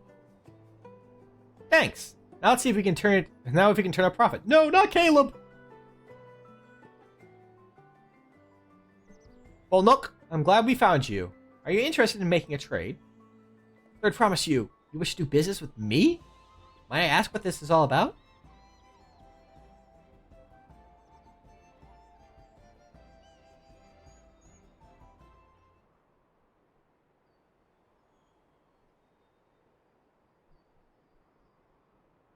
I see. So the goal is to turn that basketful into a jug of 3-year-old premium mezcal?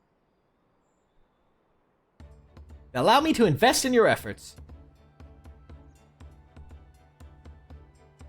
Peace in Tyrol is what allows me to cross freely into the lands of my suppliers. Naturally, I prefer that one pledged to preserve that peace win the throne. Thus do I humbly offer you this wool poncho, a small token that I pray contributes to your victory.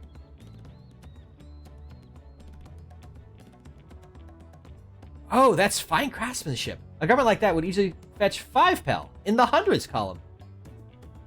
That's very generous, Bolnok. Thank you. I promise I won't let you down. I have every faith in you, Third Promise. May fortune bless your future dealings.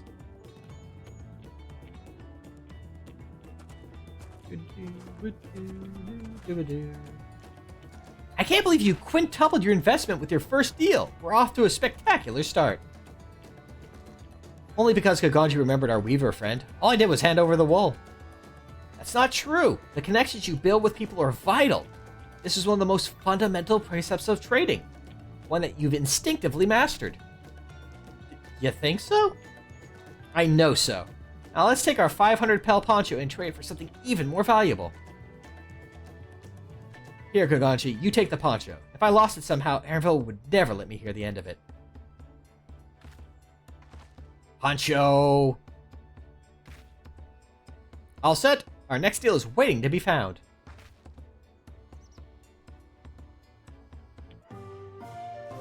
Yeah. Like, this is a cute touch! I love that! Just like... Ta-da! You improved your investment! So cute.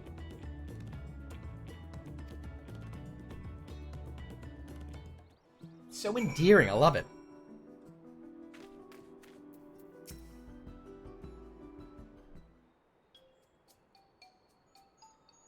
Leveraging connections is a sound strategy. We also should consider supply and demand.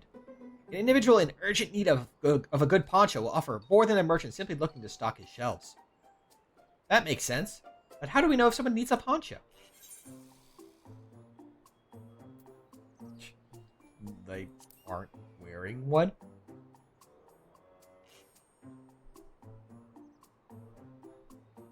That's the obvious answer, isn't it? Look for a person without a poncho and hope they're eager to buy ours.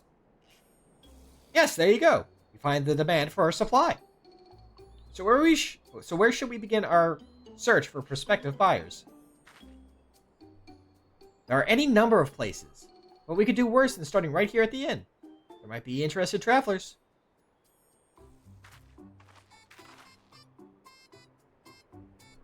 Who here needs a poncho? A lot of Mamulja hardly wear anything to begin with. Those are probably Landsguard or sellswords. Mamulja who soldier for a living prefer not to wear much above the waist. It hampers their movement. So even if they have bared shoulders, Mamulja carrying arms can be struck off the list. Nod. I'm on my thinking box. So, he's a soldier. They have a poncho. He's sweaty. He doesn't need a poncho. He's already hot. Which means the disconcerted Hubiko. Let's see. No coat or cloak, but also no weapon? Oh, we might have a winner. Oh there, friend. You're not a mercenary by trade, right? I was curious about your bold choice of dress, or lack thereof. Oh, it was no choice of mine, believe me. I was attacked by beasts on the way here, and barely escaped my skills intact.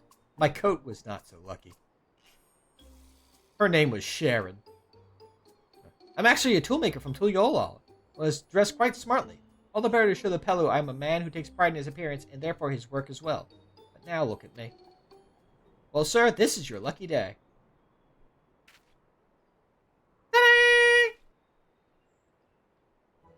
What a splendid poncho. This would be a perfect replacement for the coat I lost. Will you be willing to part with it? Will you be willing to part with it if you'd like to make a trade? For one of your fine tools, perhaps?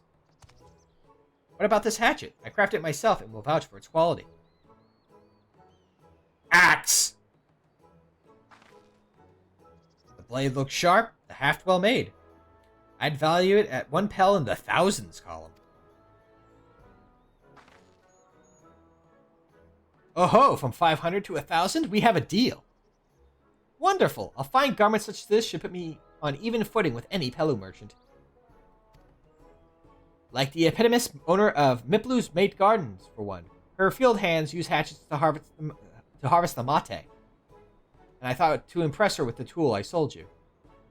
See, I know the pronounce as mate because I've played Metal Gear Solid Peace Walker. No, Wooklamat is the Peacemaker. Peace Walker is an entirely different thing. No matter. I have other wares to sell. Glad I am to have met you. No matter. I don't know why I was so stilted in saying that. Anyway. Did you hear that? We already found our next buyer. To Miplu's Mate Garden we go. Yes, but it's a fair distance on foot. We should take alpacas. I have a motorcycle. Can I take them? I mean, I even have a car. You all want to get in the car? These ones will be the calm type, right? Like, seriously, I have a car. Excellent trade! Hooray! Look at that fine hatchet.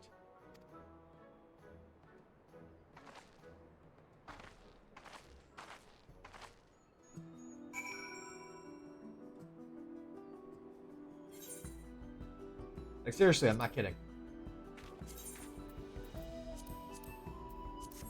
I have a car.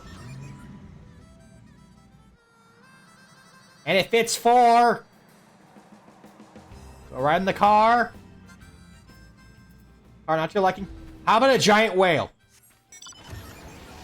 It seats 8. No? Nothing? Okay. Well done recognizing that toolmaker as a potential customer. If you've a mind to change professions, you'd make an excellent merchant. Which is funny because the my primary character, I'm outing myself as a role player. Oh no. Oh no. Oh no. Oh no. Is also a merchant, so I definitely got more invested in this with him because it was in character for him to actually be a merchant.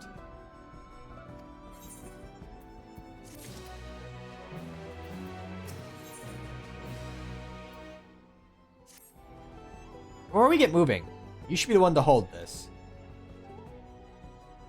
I mean, you're a warrior. You should know how to handle an axe. With that, I suppose we should hop on the alpacas Babu has so kindly provided. Ready to go? Let's mount up. And it's off to the mate fields we go! Please don't spit, please don't spit. You'll be fine. These ones are accustomed to people. I still don't trust them. You have a knack for writing, no matter what you say. Without our alpaca friends, we Pel would never have become traveling merchants. Can you imagine walking all the way across Tyrol?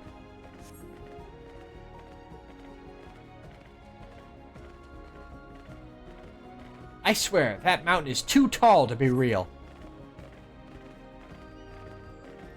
Walkor Zomor. Wasn't that the name? A forbidding sight, isn't it? One I've never appreciated up close. Like this alpaca butt. Thank you, camera. You have to take the long way around the cliffs to get there, till highlands belong to Yakhui.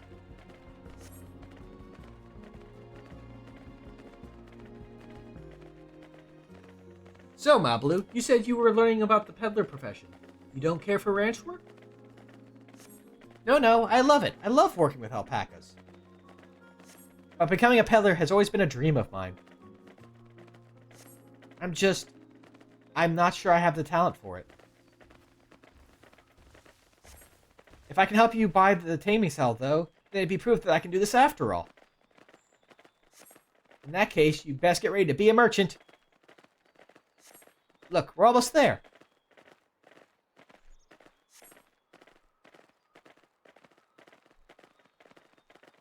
Hey, look, it's not a cactar. Waka waka!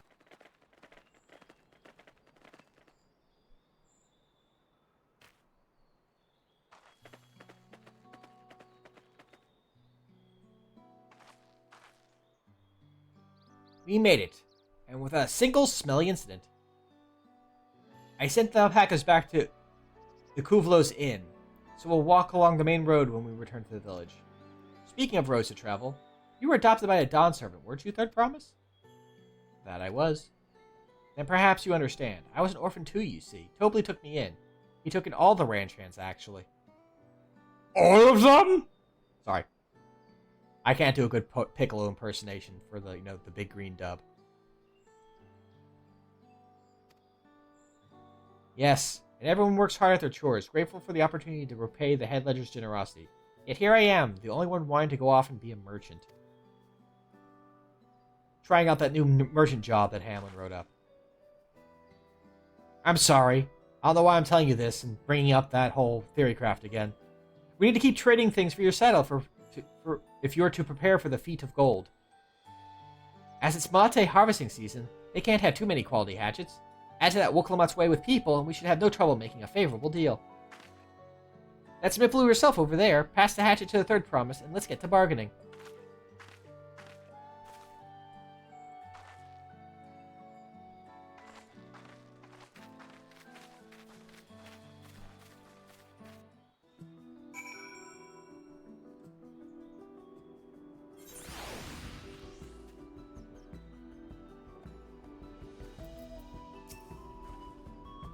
You have that little axe for me?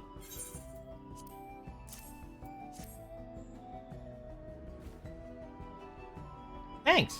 Now to see what we can get for it.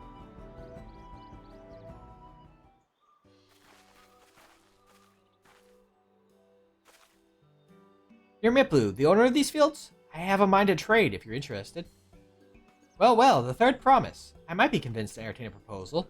What do you have on offer? This hatchet. Forged by a seasoned artisan, the razor's edge of this exceptional tool will make light work of your crops. The quality is acceptable, I suppose. I offer you a large sack of mate leaves in exchange. A sack of mate leaves is valued at 1 Pel in the thousands column, the same price as the hatchet. This deal would bring us no closer to the mezcal. If I may, Mistress Miplu, it's harvesting season, is it not? Does not the demand for hatchets afford them a higher value? It is indeed the season, which is why I procured an apple bunch of tools well in advance. You've missed the window for demand. In that case, we'll have to fall back on connections. Think of it this way, a generous deal here will put you in the Third Promise's good graces. Surely that's worthy of consideration. I do not wish to give offense, but I must tell you that I stand with the second promise. His innovations will improve every aspect of our lives, I believe, including farming, and will no longer have need of hatchets. I assure you that I have nothing but respect for Wooklamat. That is why I am prepared to purchase a spare hatchet at a fair price. I suppose that is fair given your reasons, but we ourselves would be no better off for the transaction. How about this then? If we were to help bring in your harvest, would you give us a better deal? As a matter of fact, I would. Until Kona reforms come about, I can always use more hands in the fields. You can go ahead and add our labor to the bargain.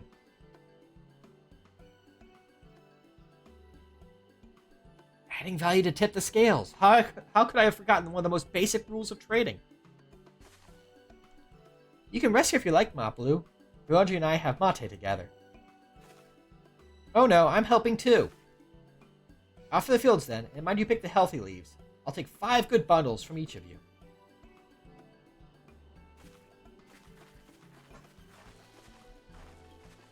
No, I said that we should get more time with each of the other claimants. Get a better feel of them. But it is nice that you kind of do get a feel for the people's thoughts on them from these sorts of quests, which is, in its own right, a good thing to do. It's just kind of, again, we're hearing about the characters secondhand, effectively, and not getting to spend as much time with each of them to draw our own conclusions and to set those, again, I keep referring to it, setting the seeds for what happens later.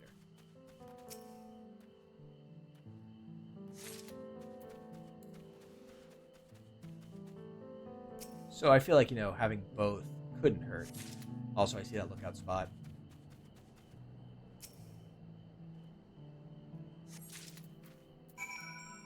Did you catch it? There it is.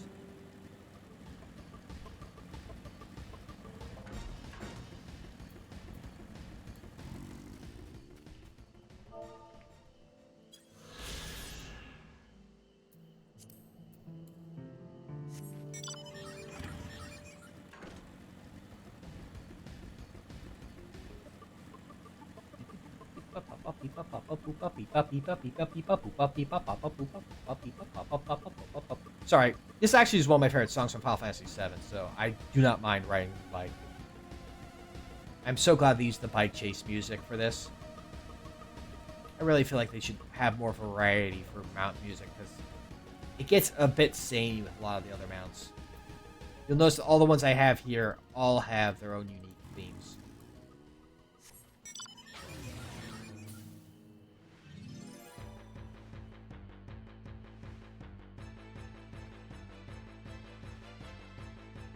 Here, obviously, we have the Final Fantasy IX battle music.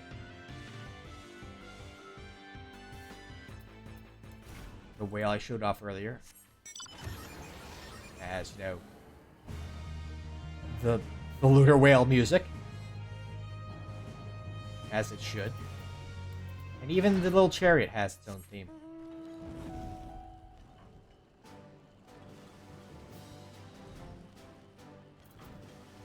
It's not a unique one. It's one of the themes, I think, for somewhere in Limsa. I want to say something like that. And the car obviously had its own music because it's from Final Fantasy 15, so.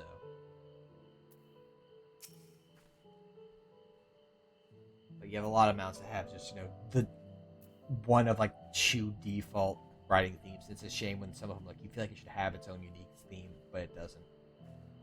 You've brought me some leaves, then.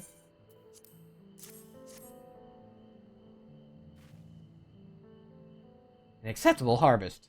We'll see how your companions fare before I make any decisions, though.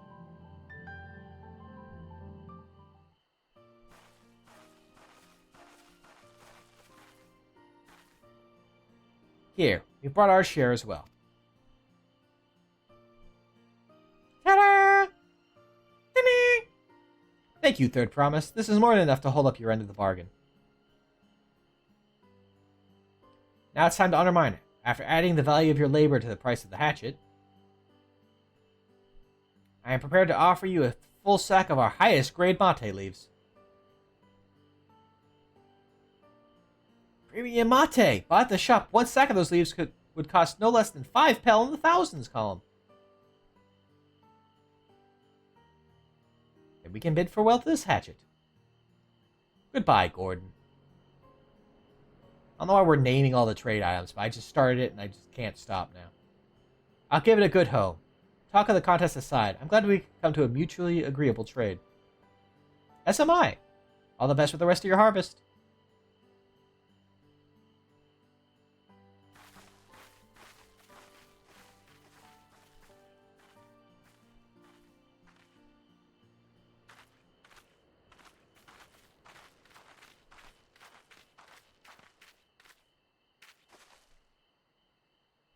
Mablu, what's wrong? It's as I was saying before. Even after everything Tobli's done for me, I'm planning to abandon it all and become a merchant. But then I need your help after figuring a basic rule of trade. How can I expect Tobli to accept my decision then?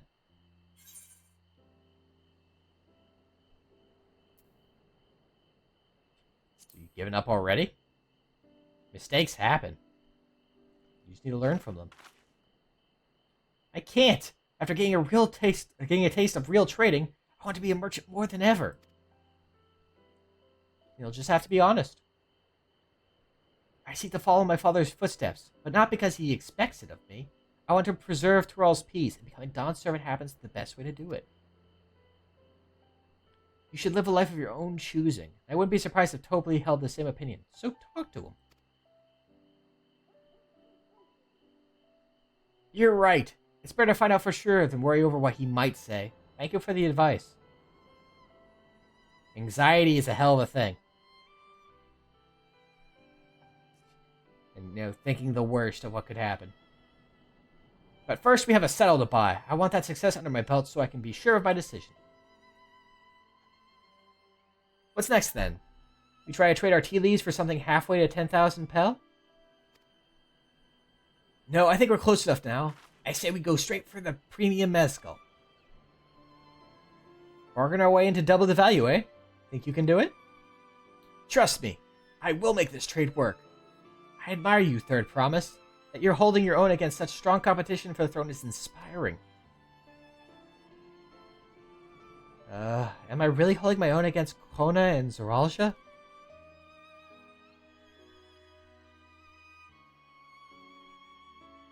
I mean, of course I am. I'm Wuklamon of the Dawn's Promise, after all.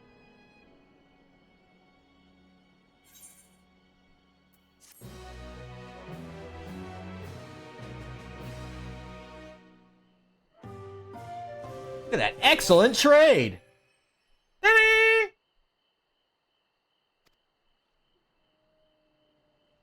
I have to say, I am glad that the trading chain, as key as it is also very succinct. What do we got? Wool for a poncho, poncho for an axe, axe for mate, mate for the mezcal, and you get the settle. That's 5 steps. 5 steps from Kevin Bacon, which is what we're calling the alpaca that we get, by the way. I've decided that now.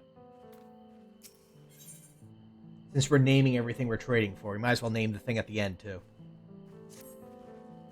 Before we go, let me give you the mate leaves. I don't need to risk proving Erinville's point. Ganji here is actually, in his lore, is actually a enjoyer of fine tea, so he would probably enjoy those, getting to taste some of those. Ready then? Our next stop is the Mezcal Distillery. They're thinking they're gonna walk back, but I have a faster way. Walk a walk. Oh, did I not? I was gonna be all cheeky and be like, you know what? I can just teleport back. I completely forgot to attune to the crystal while I was there. Speaking of forgetting one of the basic rules.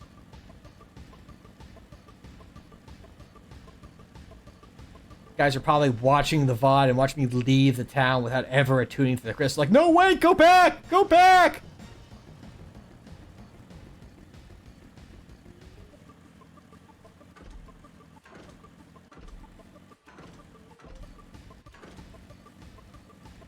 You fool!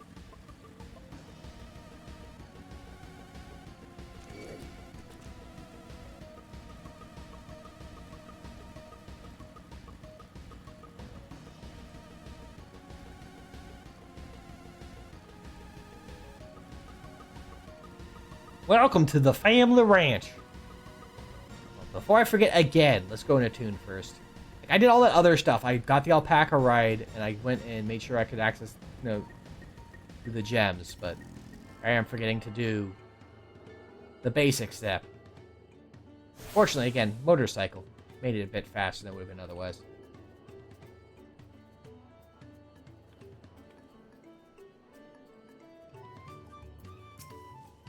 I'm just seeing if the corn servant is there. I think he shows up after you finish the main quest in each area, so we have a little while yet. We'll want to speak with a man by the name of Gobbly. Even among his fellow distillers, he's regarded as a master of the craft. He knows the value of his product, so if we're to convince him to trade for twice what the leaves are worth, we're going to need targeted information. That means asking around and taking in the gossip. If you could talk to the people here in the distillery, Gaganji, perhaps Wuklamak could do the same at the village entrance. Meanwhile, I'll head to the north side and see what I can learn.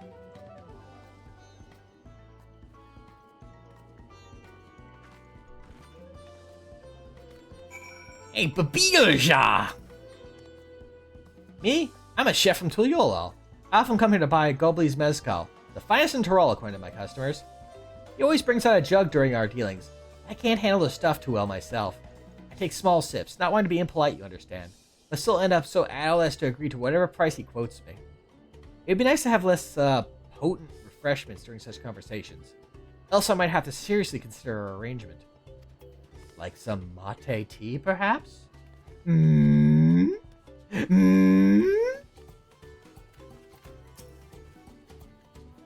There's not much I can say about Gobbly, but I can tell you what Gobbly's been saying. The other day, he was muttering about monsters crawling around agave jaws. That's the field where they gather ingredients for the mezcal. Their presence has made it hard to procure said ingredients, and thus driven up the price of his product. A boon, some might argue, but it's hard to celebrate when it affects the work as it does. Can't really bring joy to people if you can't keep making the thing they love. Bleh. Sounds like we could do some work. Gobbly might be a deft hand at distilling, but he's got no sense when it comes to appearances. Rumor has it he's been invited to the palace for business negotiations. If he presents himself to the court wearing his usual rumpled attire, though, he'll be laughed out of sun perch.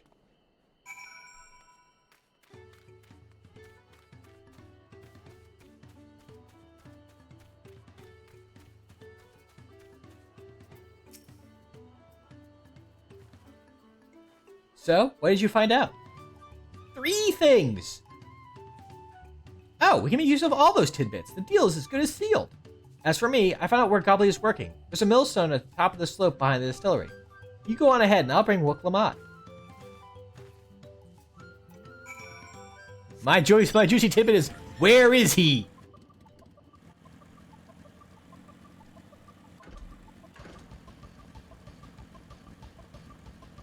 He's here. You have business with me, sir?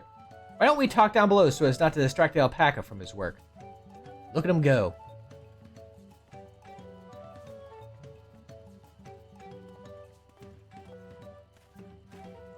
Possibly her. You don't know the gender of the alpaca. I don't want to misgender the alpaca.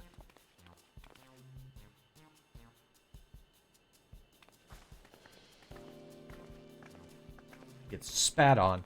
We don't want that. We saw what happens when that happens. Now, what's this about? Keep it brief if you would. I'm a busy man. We're in the market for a 3-year-old jug of premium mezcal, assuming you have any on hand, that is. Ah, an excellent choice. I must warn you, though, it doesn't come cheap. We don't have pale, but we can offer a sack of mate leaves in exchange. It's top-grade stuff, like the mezcal. No deal. Mate leaves are well and good, but I don't have any use for them. Oh? No deal, just like that. Still, I hate to send you away empty-handed.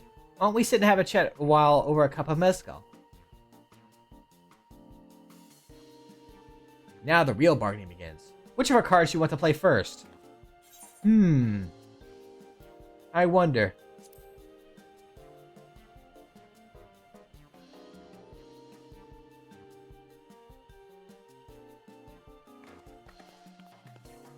I appreciate your hospitality, but I'm afraid I can't hold my drink. I've heard one of your regular customers, a Hubigo chef, is the same. Seeing as not everyone can enjoy mezcal, I wonder if you might benefit from having other refreshments to offer. Something like mate tea, for instance. And brewed from the finest leaves, of course. Ah, you're right. Absolutely right. I had noticed a growing reluctance on the part of my Hubigo friend, but I did not realize I myself was to blame. I must endeavor to be a better host. Still, even with that added value in mind, no sack of leaves is worth the mezcal you're after.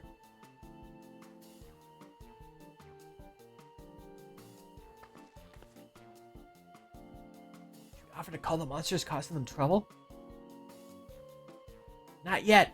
We'll keep that card up our sleeve until we need it, which means we have one more bit of information we can use. As I expect you're aware, the rite of succession is currently taking place. That's why the third promise has graced us with her presence. When the contest is decided, the subsequent ascension ceremony and banquet will be a prestigious affair. If your mezcal were to be served there, it would bring your distillery immeasurable fame. Wait, could it be that your rumored invitation to the palace has discussed that very possibility? As a matter of fact, yes. I must admit, I'm still reeling from the abruptness of it all.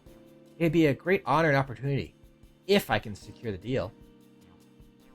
Well, I should think your exceptional mezcal would speak for itself. That said, there's no such thing as being too prepared, and first impressions last. You'll want to be wearing your very best when you walk into Volok Shunsa. It would be such a shame to miss this chance of a lifetime simply for want of proper garments. What, you don't think I look fabulous in this? That it would. Are you saying you have garments to offer? Something ideal for court? We have no garments on hand, I'm afraid. But we can provide you with the next best thing. An introduction to a weaver. His name is Bolnok, and his works are highly regarded in Tuliolal. Using our connections. As a supporter of Wuklamat and keen observer of palace politics, he will doubtless be happy to guide you in the selection of an outfit to fit this golden occasion. It's certainly a tempting proposal, and one of which I should like to take full advantage, but the skills still aren't quite balancing. Now? Now! Say, weren't there monsters running amok in the Agave Jaws? That's a problem we could easily solve for you. Truly? I'd be most grateful for your immediate assistance. I was resigned to hiring sellswords to clear them out. Factoring in that saved expense and introduction to a trusted weaver, this is shaping up to be a sound bargain. Alright, you have a deal. Yes, I knew you'd come around. Give us a moment and Ganji and I will take care of those prowling nuisances. Prowling nuisances. Whew, okay, yeah. I'm talking too fast. In the meantime, I'll use the time to pen an introductory letter to Bolnok. I have been told I talk too fast.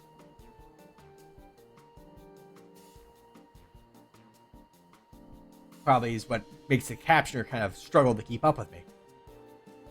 Speaking too quickly to be handled. The fields you're looking for are just north of Palupalu. Be safe.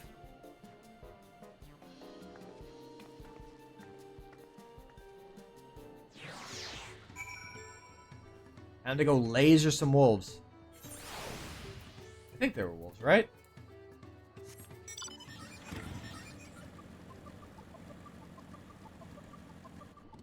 That leads up that way. I'm gonna go this way. Ow!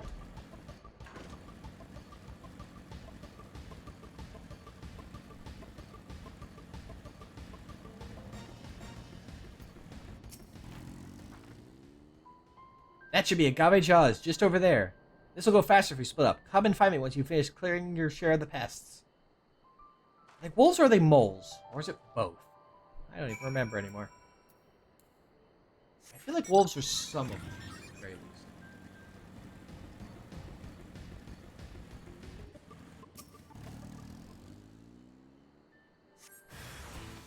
Up. Mole. Moly, moly, moly, moly, moly, moly.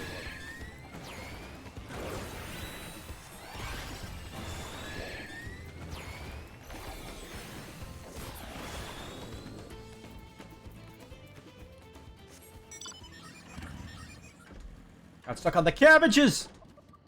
I don't think there's... Maybe there's some sort of succulent. They look like cabbages, so I'm saying they're cabbages.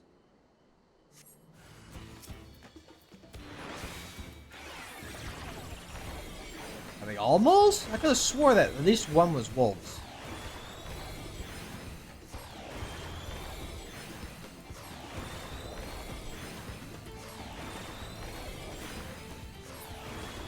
I will admit, Sage is probably not the most thrilling class to watch in solo combat.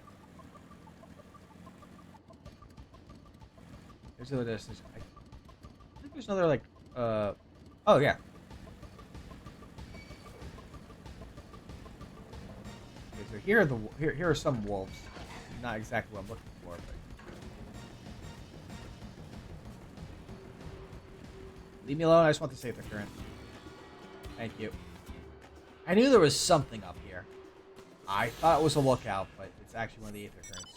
I mean, I'm gonna grab... I don't know.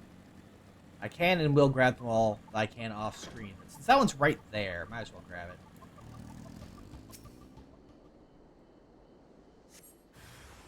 Okay. No wolves at all. It was literally just moles.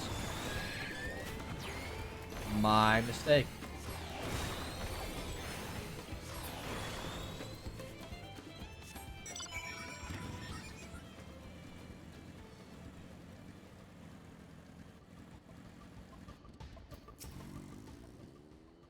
Compared to the creatures I hunted with Papa, this was no challenge at all. Come on, let's head back to the distillery. All that's left is to give Palupalu the sack of leaves so she can seal the deal.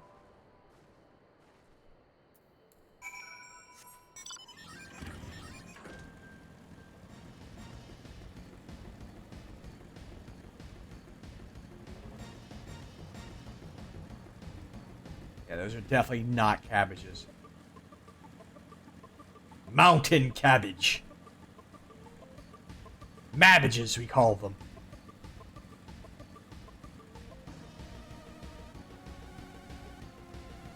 Growing right next to the bookstore, Babbages.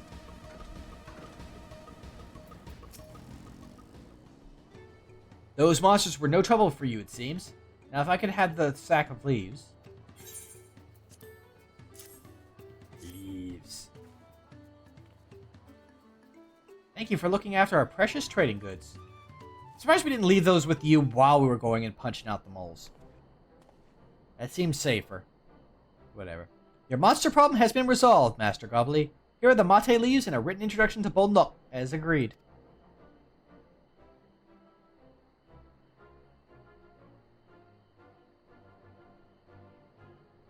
It all fits in your hand. Then the deal is done. Here, your jug of premium mezcal, aged 3 years.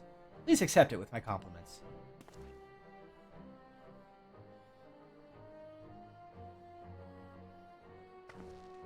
Yes! We finally have the mezcal. Good work. Especially you, Palupalu.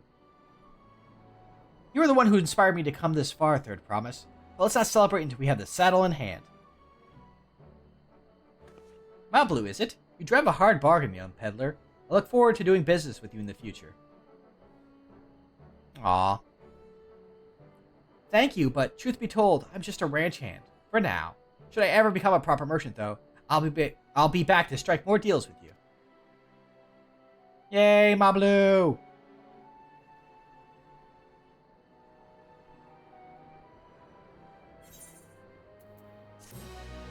It truly was a premium deal.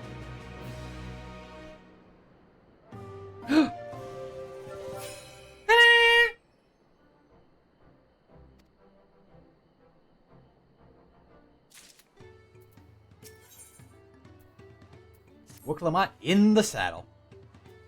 Even at the palace, I don't think I've held a 1,000-pel jug of anything before. My hands won't stop shaking. Here, you better hold on to it until we get to the saddle maker.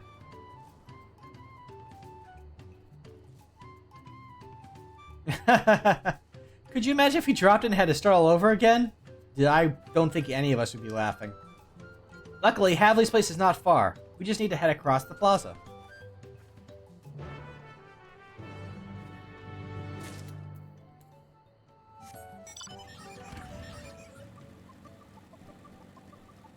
Right over here. Hello, Havli! This is it. The trade we've been working towards.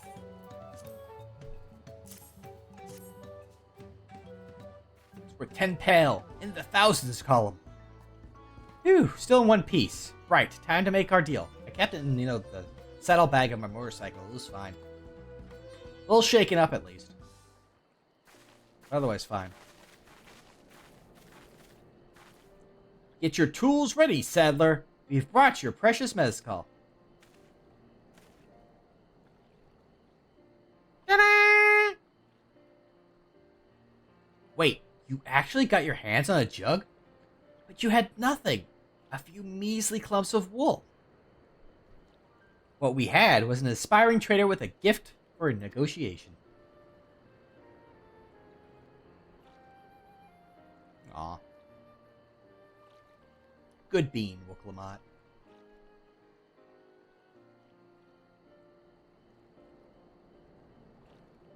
Although I'd sooner aid no claim about Galool Ja, I cannot go against the guiding principles of the Palupalu. The trade is a fair one. I will craft your saddle, third promise. Great! Stay and wait if you'd like. I have all the requisite materials, so this won't take long. Yeah, like here would be a moment kind of like seeing cut to Galool Ja choosing his alpaca.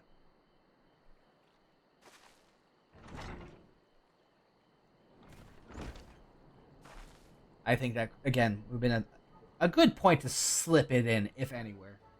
Kind of give more feeling to, more ideas to Galool Ja's character. Your commission is ready. Catching a wild alpaca is never a simple affair, but you have an easier time of it with one of my saddles. Now, if you don't mind, I have other work that needs finishing. Ah, I can taste that smooth mezcal already. Mmm, cactus juice. It's the quenchiest. Nothing's quenchier. We did it! The saddle's ours! And to think we started with only a 100-pale basket of alpaca wool. Palupalu, you're going to be an incredible merchant. Thank you. It makes me so glad to hear you say that, third promise. We got what we came for, so let's return to the ranch. The others will be waiting. Ta-da! Sorry, I like making that little ta-da sound. It's fun.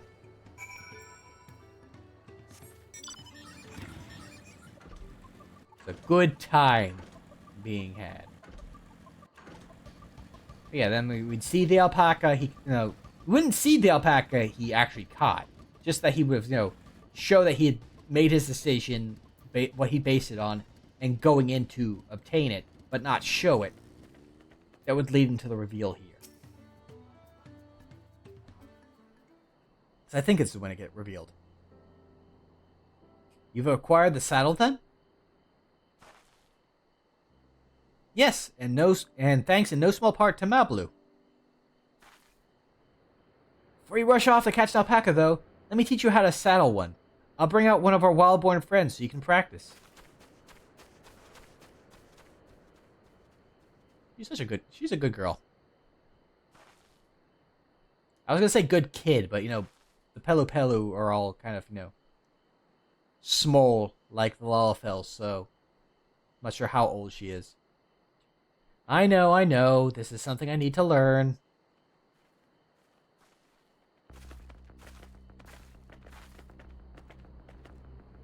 The dramatic music is so good.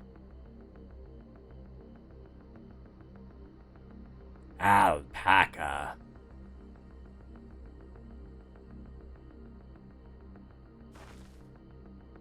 The most intense alpaca settling ever in a video game. Great sunken gods, I did it!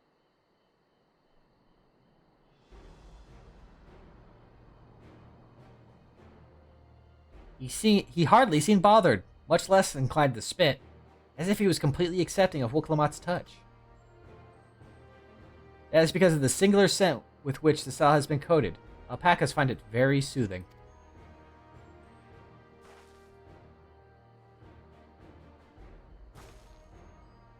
You know, I've never taken a long, good look at one. Sorry, I've never taken a good long look at one of you before, but you're actually kind of cute. You're only now noticing that? Zeralja, he's back.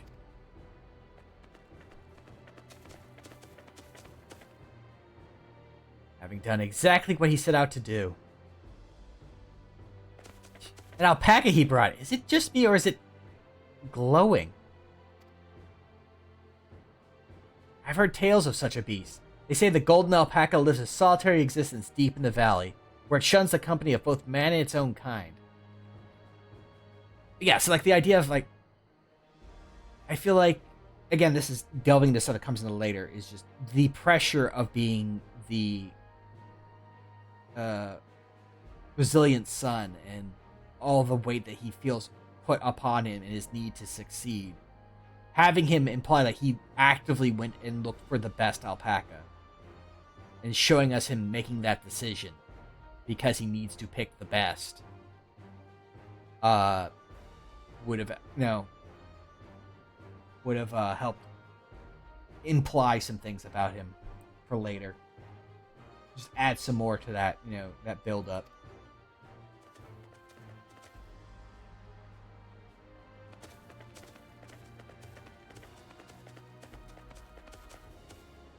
How did he manage to snare a prize like that? A beast knows its betters. Faced with overwhelming strength, it will yield rather than risk death. An apt illustration of how greatly the power of the first promise exceeds yours, Woklamat. Strength alone won't win him our father's throne. I'll be the one to find the Golden City, and then Tural can remain at peace. An everlasting desire for peace can only be forged in the fires of war. Unite as one, the people must be taught. They must suffer the horror and the hopelessness firsthand. Exhaustion from prolonged conflict, the wages of war's merciless nature. These are what moved the clans to join in the founding of Tuliyola all those years ago. Oh, sorry, we cut over to someone else. No, it's still him. Consider the younger generation of this village. Since birth they have basked in unbroken harmony, and behold, they regard war not as a tragedy, but opportunity. Thus does the resilient son seek to provide education. He offers much-needed lessons in the realities of conquest and a renewed appreciation for peacetime.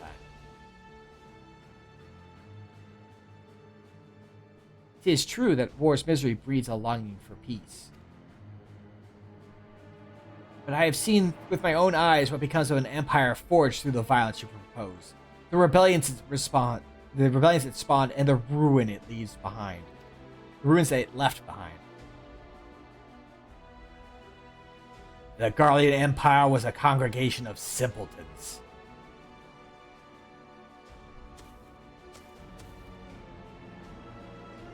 The oppressed fought back against their oppressors, as well they should. Men are not beasts. Only a fool would seek to rule over all with the threat of force alone. This is why Galool Ja Ja did not elevate the Mamulja, why he treated all clans with equal respect. However, the first promise has his gaze fixed upon more distant horizons. He would unite not only Tuliyola, but the star in its entirety. What? Why? I need not explain myself to you. This is another thing that I feel like could have been changed. I understand, I think the implication is that he's trying to not only do what his father did, but surpass it to prove himself worthy of succeeding his father and showing, that he's surpassed his father. But world domination feels like going a step too far. I don't know what other step he could go to, but I feel like his motivation should have been something a little bit overbearing? Unless, and this is something I've actually mentioned several times elsewhere, that this isn't Zoralja's idea. Like, he didn't come up with this. If this was Sorilja's idea, who I will frequently recall Jafarja, because I can never remember his name. I only know recall it right now because we just saw it. Shocking, I remembered something for longer than 5 seconds. But I feel like Sorilja being a heavy influence on Zoralja's darker decisions and pushing because Sorilja wants a piece of that pie, and the bigger the pie is, the bigger piece he'd have, I think would make for an interesting dynamic and paint Zoralja perhaps a little bit more complex of a character, or at least slightly more understandable and maybe to some degree sympathetic as things happen later as they occur. Like, kind of build more towards that. But that will make more sense once we cross that bridge and as we continue seeing how the whole thing progresses.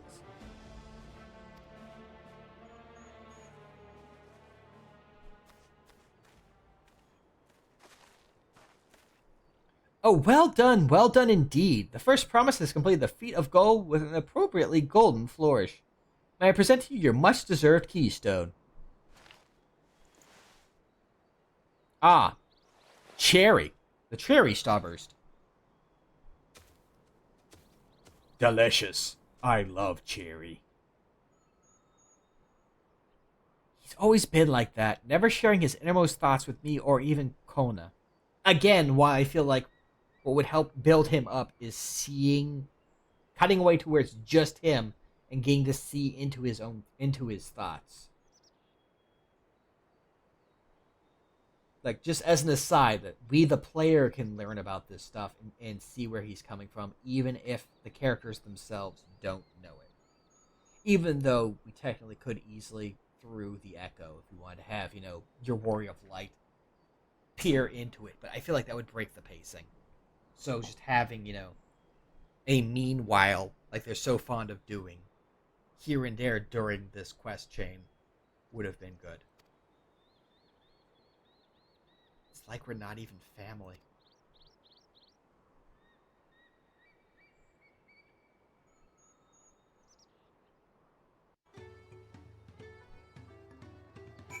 Now that's an interesting point someone else has made that could help deepen Zoralja's character. Rather than, have Wuk-Lamat here, like, thinking that he's doing this because he doesn't treat them like family. But it would be interesting if it got revealed, and this is actually a thing we could potentially touch on in an upcoming bit here, because we're going to have another cutscene, because again, Wuk-Lamat's going to go hunting for the alpaca. We'd have a follow-up where, we cut back to Zoralja and Sorilja and having a discussion and maybe, or just thoughts, again, just seeing into Zoral's shots. And the idea is that he doesn't think Wuk-Lamat and Kona can be appropriate leaders, that they're lacking. Because he can see what's, like, because he's so adept and aware and, like, he's, incapable, or implied as such, that he can see that they are not ready, and again, like, he doesn't see this challenge as a way to help shape and improve them. He doesn't see it as that at this point. He doesn't get that idea. So he feels like it's in their best interest, before they get themselves in over their heads, that he needs to take the throne, be the one. It has to be him to help, to keep them, to help them. Rather than this whole war, like, maybe as a replacement for this whole war thing. Maybe the war can still somehow be in there, but I don't know. I'm not sure how much the war part could. Dropping the war part would also change a lot of these, like, thoughts, but I feel like that sort of rewrite wouldn't be too bad. Just talking about how capable he is, and that, you know, his leadership would provide better business opportunities and whatnot. And maybe if there were more some other people on these continents that still need to be, that were being problematic, or that could be brought into the circle, have him try to expand their influence that little bit more and solve an existing issue with some sort of like trade issues or something like that. I don't know. But with that idea, then it also shows that he is trying to look out for his younger siblings, but also is taking on that pressure unnecessarily, and it's just adding to the pile of expectation that is put on him and that he's putting on himself. You know, just kind of the eldest brother angle could work well here, is basically what I'm saying. I'll ponder Zoralja and his mysteries later. Right now, I need to think about finishing the Feet of Gold. I have my saddle, I've practiced how to use it, so lead on to where the wild alpacas roam. The valley of Orankanka is northwest of here. Come on, everyone. Even if we can't enter ourselves, we can see Wooklamat off on her hunt.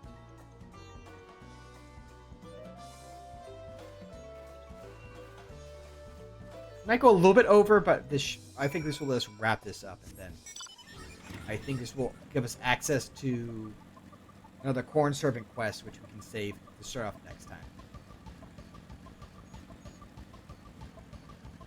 And of course, off screen, I'll finish off all these side quests and non-corn servant side quests, both here and back in the other area, and finish clearing out the map and getting the 8th occurrence.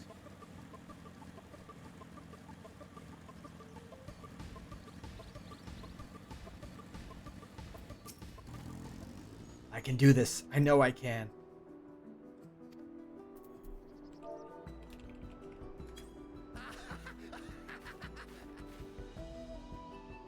That's a little bit too emphatic for my character, but you know, as the MSQ dictates. Good luck there, Promise! Thanks. I'll need it. Truth be told, still not sure about alpacas. I'd rather not go near one if I can help it.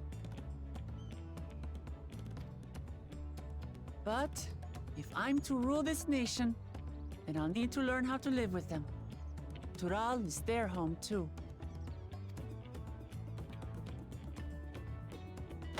Right. I'm off. So, as I mentioned, we're about to see this all Wooklamat capturing the alpaca. So shall we head back to the ranch, or happens completely off screen? And I feel like it's a missed opportunity to have like a little, event thing where you take control of her. I'm staying here. And just kind of walking her As through. will I. Wooklamat is alone in this. The least we can do is stand watch and await her return.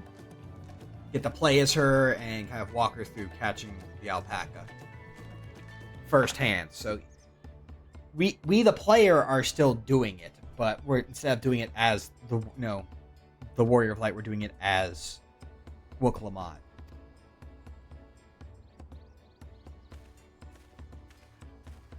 Much like I was saying, we could have. It may be a while yet. Help me pitch the tent. Something similar back in the other area of maybe, while riding the float, having a little event where you're, cheering and tying with the movements or something like that, like one of those like kind of the beat mini games from some like special events and that have happened in the past to garner more followers, more people to join into the festivities. Kind of get you involved, but still also have it be Wooklamat that's doing it.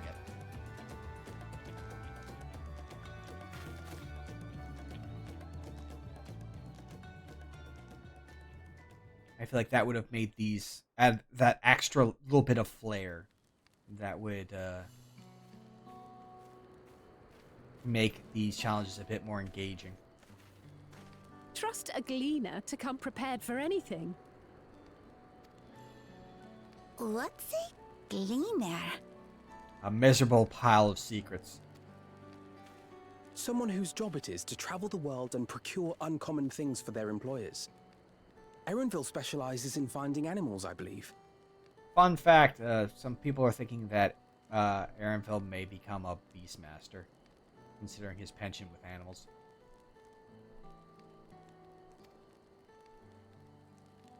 We'll see more of that later. But aren't you a Shaitana from Shaktural?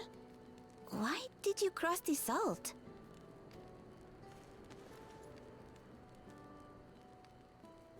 When I was much younger, the thought of leaving Tural never even occurred to me. But then, some years ago, my mentor tasked me with a difficult hunt. Something I could never find, she said, so long as I clung to the familiar. She suggested that I leave home, leave Tural, and join the Gleaners of Sharlian. As one of their number, I could experience the world, immerse myself in myriad cultures and customs, see the many faces of nature. And once I had learned what is truly important, I would find that which I seek. My younger self took those words to heart, and off I went to become a gleaner. Her words alone moved you to leave behind everything you'd ever known? You must have great respect for your mentor. As it happens, gleaner work was much to my liking, and I all but forgot why I had pursued it in the first place. Yet, events conspired to put me back on the trail I'd abandoned.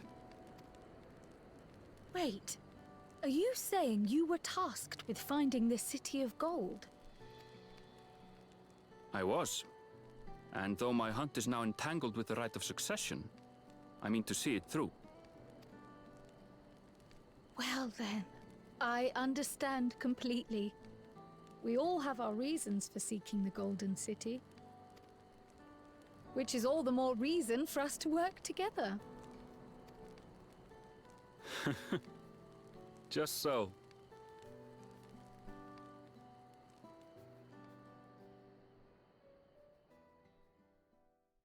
Yeah, like right here, I feel like we could have cut to controlling Wook Lamont, catching the alpaca.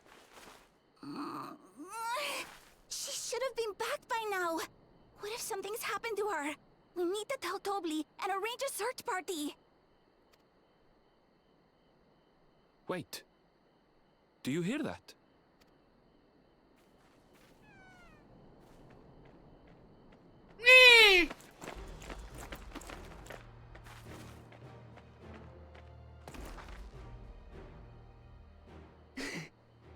They did it.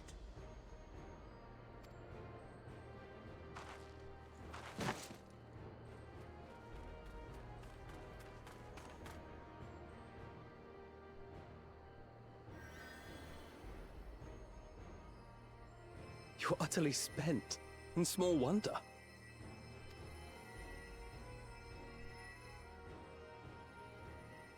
Well done, Third Promise. The ranch isn't going anywhere. Take a rest in the tent.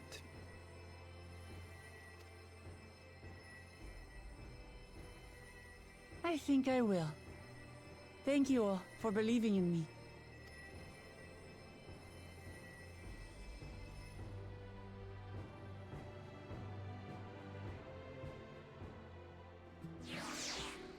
And then, like, there, I think we probably could have had the return to Zerulja and Jafarja to kind of imply the whole idea of Zerulja seeing his siblings as not ready for the difficulties of leadership and the weight and the responsibility, and so he's wanting to take that on for himself to keep them safe. Kind of show that implication that he's actually, he's not just a horrible warmonger for the sake of, wanting war, and to sear the realization of how dangerous war is into his people. Which is what he's saying, even though his implications is more that he kind of wants to just do what his dad did, but better. Just in a weird way. But again, if that's, we assign that to Jafar Jah, the Surreal Jah, its idea for how to do it. That pulls some of the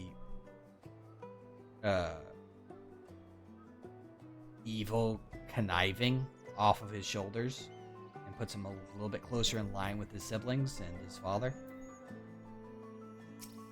He's not just just an out-and-out evil person and violent person for for very kind of weird. I was gonna say, I was gonna use terms like I couldn't think of the right word to describe it because I don't want to use like shallow or basic or dumb. Like it's just a reason that doesn't click.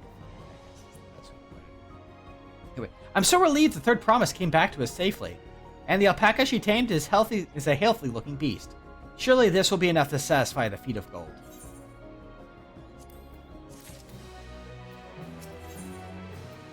There you go, knowing the Palupalu. Wuklamat still seems a bit unsteady on her feet. Hardly surprising after she spent last night chasing alpacas. You know what will melt the fatigue away like magic, though? Mate tea. I'll run to the ranch and get a pot brewing. That way you can take your time, and the tea will be ready when you arrive.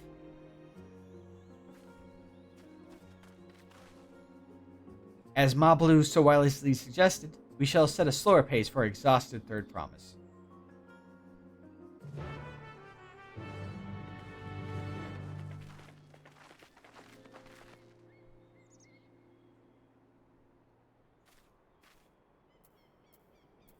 You may take a slower path. I'm gonna ride a motorcycle.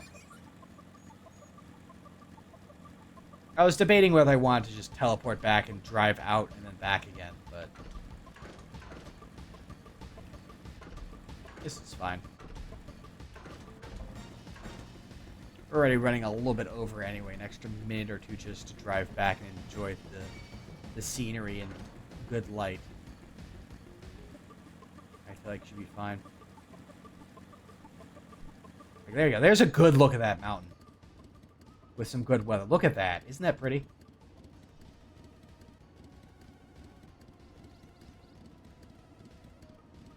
You know we're going there. We're going to that mountain. It's going to happen.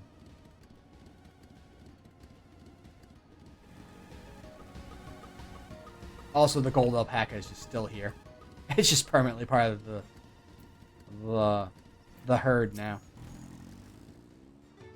Came back ahead of the others, did you? I should hurry along with the tea then. Wuklamat can't be that far behind.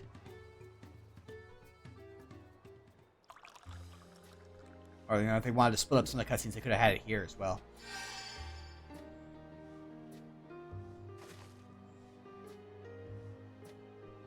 Because again, it's taking time for them to get back and, prep the tea.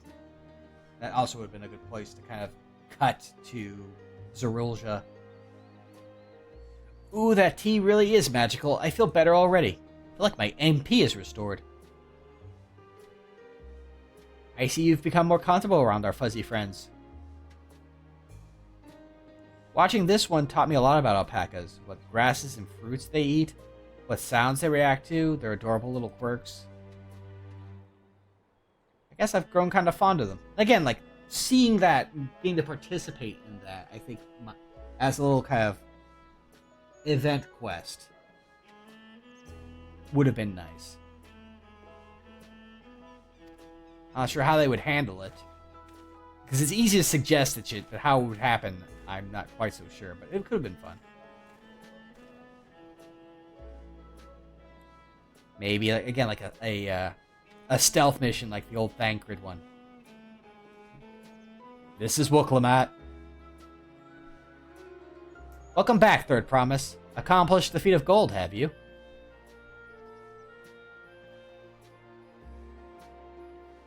Yes, there's no mistaking a valley alpaca. You See the branding right on the shoulder.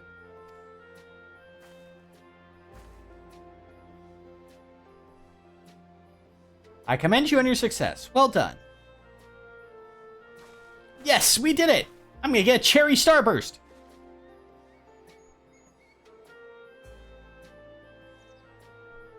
Although I couldn't find a shiny one like Zeralj did. You know what the spawn rate of a shiny Pokemon is, Wooklamat?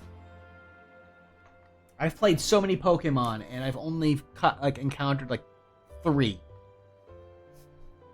Don't worry about it. I'd be surprised if you had. Golden alpacas are born but once every few decades. They're elusive, solitary creatures that are rarely seen, much less captured, thanks to their innate physical and magical gifts. Only a single other person is known to have caught one before, that being Galool Ja Ja himself. Papa was chasing alpacas too? So my grandfather's stories say. It was before the founding of Tuliolal, in a time when the mountain giants, the Yakui, held our people in thrall. Compelled by their overlords, our forebears would ride their alpaca mounts to the highlands to deliver gifts of food and other tributes. Those were wretched days, to hear grandfather tell it. Then along came young Galool Ja Ja, yet unburdened by the mantle of Dawn's servant. And his merry band. One of them conveniently has their face hidden by a hand. Our people were amazed by this imposing two-headed figure, equal to the Yakui in stature, and puzzled by his entourage of mismatched companions. Some trembled in fear, believing a new conqueror had come. Yet Galool Ja Ja showed no such inclinations. He sat and spoke with us, sipping from the cups of mate tea we offered him, and grew somber when he learned of our plight. Plight. Not fright. Fright isn't even a word. None could have anticipated what this visitor decided to do next. Galool Ja Ja ascended the cliffs to face the giants and freed the Palupalu from the Yakui's subjugation. He then turned an appraising eye upon our riders and proposed we take to the road to peddle our beverages. The suggestion seemed obvious for one who traveled as he did, intent on fostering amity between the clans.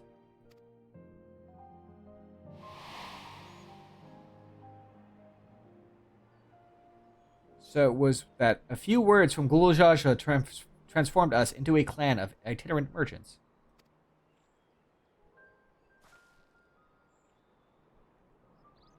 I never heard the bond Papa forged with the Palupalu spoken of in that way before. The saga is not so detailed. And you may not know that Galool Ja Ja sought a sure-footed guide for his trek up into the highlands. Thus did he capture a golden alpaca. So both my brother and my father caught the rarest of creatures, while an ordinary one was the best I could manage. The feat required no more than that, Third Promise, and you brought back a perfectly wonderful beast. We call him Kevin Bacon. I told you. I was going to call him that. Mablu's right. You're a perfectly wonderful beast, Kevin Bacon. If anyone's ordinary, it's me. You get spat on for your self-deprecation.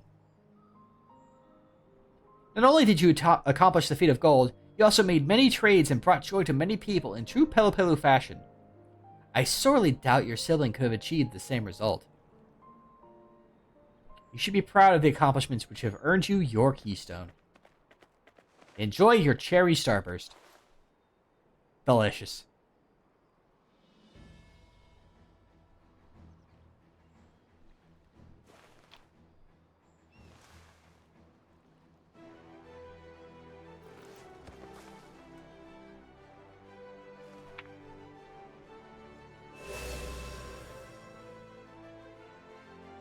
Five more to go, and then I can go to the Indigo League.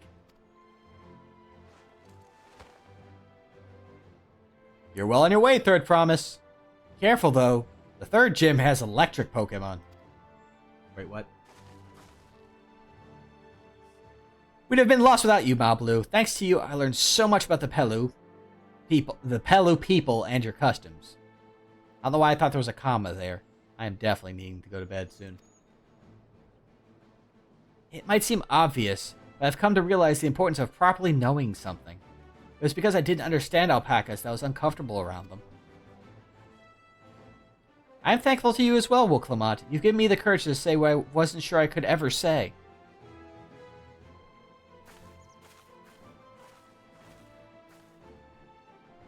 Tobli, I want to leave the ranch and become a merchant. I appreciate everything you've done for me, and I've loved every morning caring for the alpacas. But this is something I need to do. I need to walk my own path and make my own trades.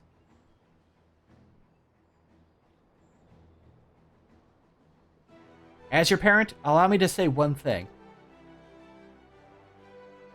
I've always tried to give my wards lives filled with as much happiness as I could provide, yet never once have I wanted that to be the only happiness you knew. You have my blessing to walk any path you choose, Mabalu. It gladdens me to hear that you found a calling you wish to pursue with such passion. You'll make an exceptional peddler, I'm sure of it.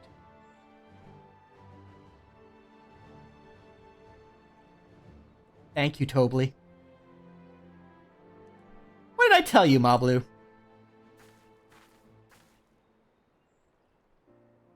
There's one last thing I can help you with, Third Promise. You need to find the Golden City, right? That's the end goal. And I suggest you talk to the Yakhui.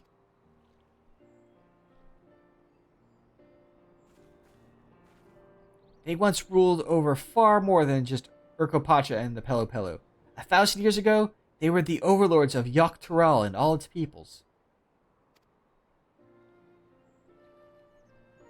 During that era, the Palupalu were commanded to search for a city of gold. They scoured every corner of the continent, but never found any trace of that fabled place. But if they didn't find anything, what could the Yakhui have to tell us? They may not have found it, but the fact they thought to look for it at all makes me curious. Perhaps there's value in delving into how the legend originated? That's what I'm saying! We lose nothing from asking the question. Besides, if we're determined to follow the path of the saga, we'll be visiting the giants eventually. I'm glad we got a nice weather, so we can get a nice, clear shot of the mountain this time.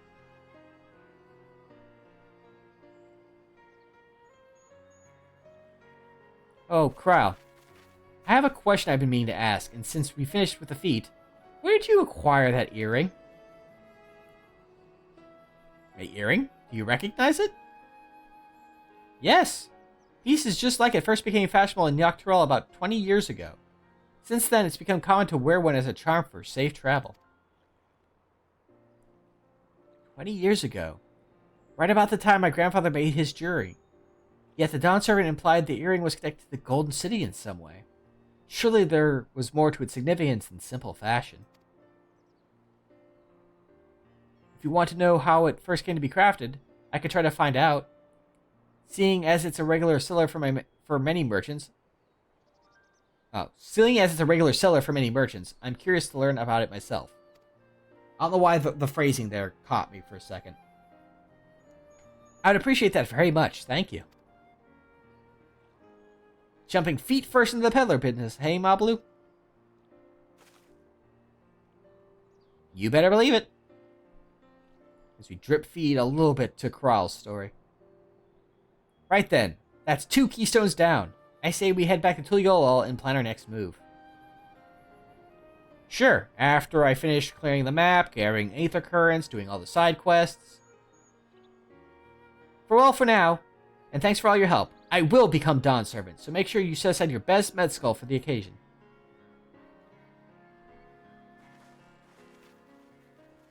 Set aside your best med school. Thank you, Captioner. She has a fearsome opponent in that brother of hers. He even brought a golden alpaca to heal. But you've heard Zoralja's supporters talk. They might see opportunity in his expansionist ambitions, but they find the man himself intimidating. Terrifying, even. Whereas I've grown to love Wuk-Lamat. Everyone she meets will come to love her too. And that's why she'll win the throne. You might be right, Mablu. You might be right.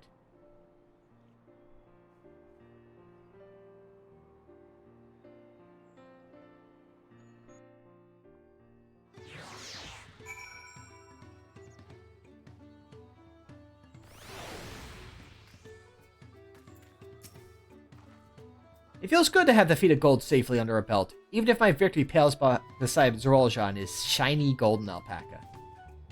I know I shouldn't let it bother me, and gods know you've all been so supportive. I want to be strong, or wise like my brothers. To be a promise that people respect. Which is not likely if I stand here carrying on and on about things. Let's move on. Back to the Jabaliev tie with us. The contest has hardly begun.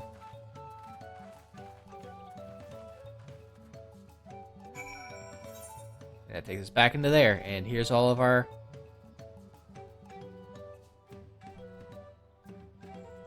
other side quests. But we'll be doing those later. For now, I'm gonna give you guys something only a Lalafell player can give you. Want to see what's inside this house? We're gonna see what's inside this house.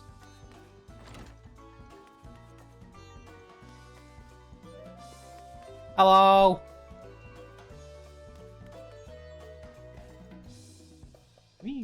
I'm assuming you can sit on these. There we go. Ta-da!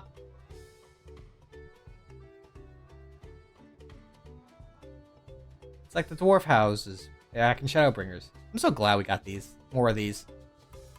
I know it's kind of unfair to non-Lalafell that they can't get in here, but I like it. I'm happy. As a Lalafell player. Anyway, that is where we're going to wrap up for now.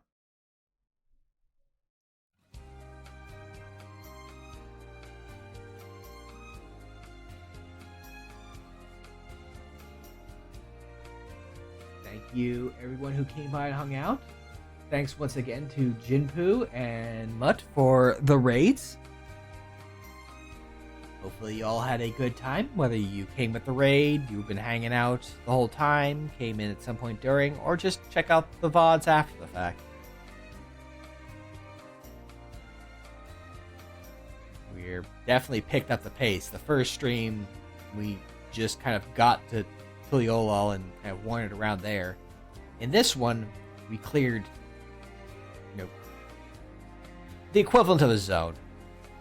I'd say 2 halves count as one. It would probably total as 2 one zones. You can see there was a whole extra half of the map we had not visited on both of them. Well, probably more notably in the first area, but I'm rambling. But we'll be continuing on from there next time. As I said, I'll probably go do all the side quests, get those out of the way, save if I find a Corn Serpent one, clear out the map, grab the Aether Currents, and be able to start off either, if there's a Corn Servant quest, we'll be there and ready to start with it, just like this time. If not, we'll pick it up in Tuliolal. For now, though, I think it's time for us to find someone to raid. Let us see who is up and about at this time of night, because we did go a little bit over.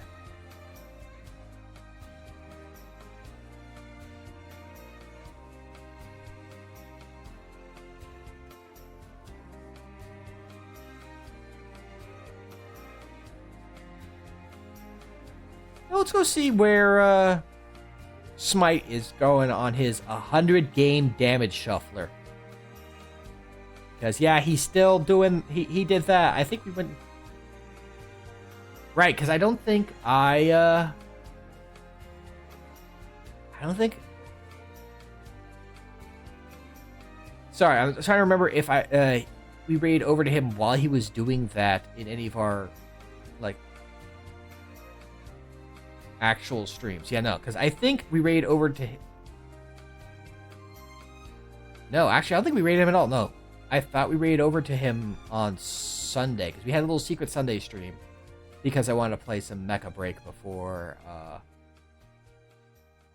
the playtest ended. Check out the VOD for that if you haven't seen it. It's a fun time.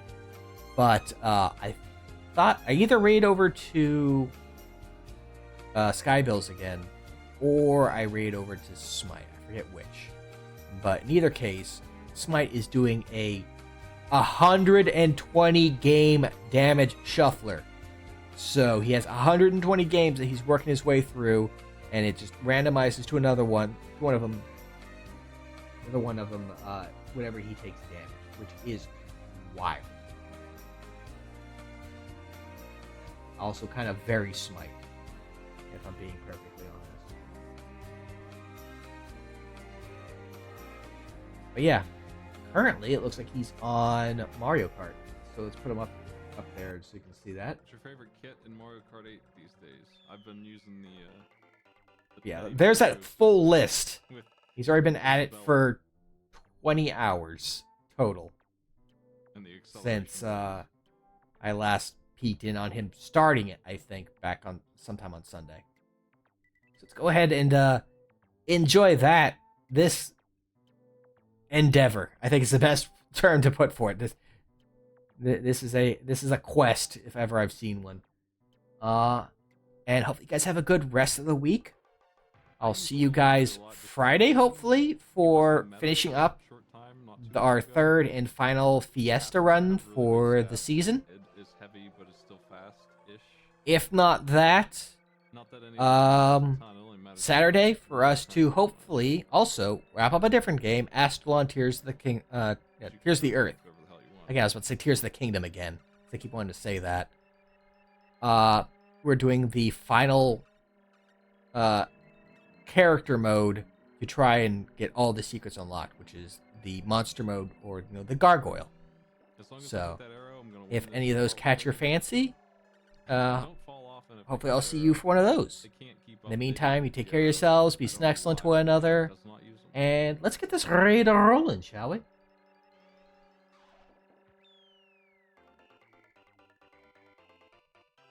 Shy Guy is also really good. I use him for like max acceleration. Him and Isabella are very similar. Here we go. They have like. So I say to you all, ta-ta for now. I'll see you all next time.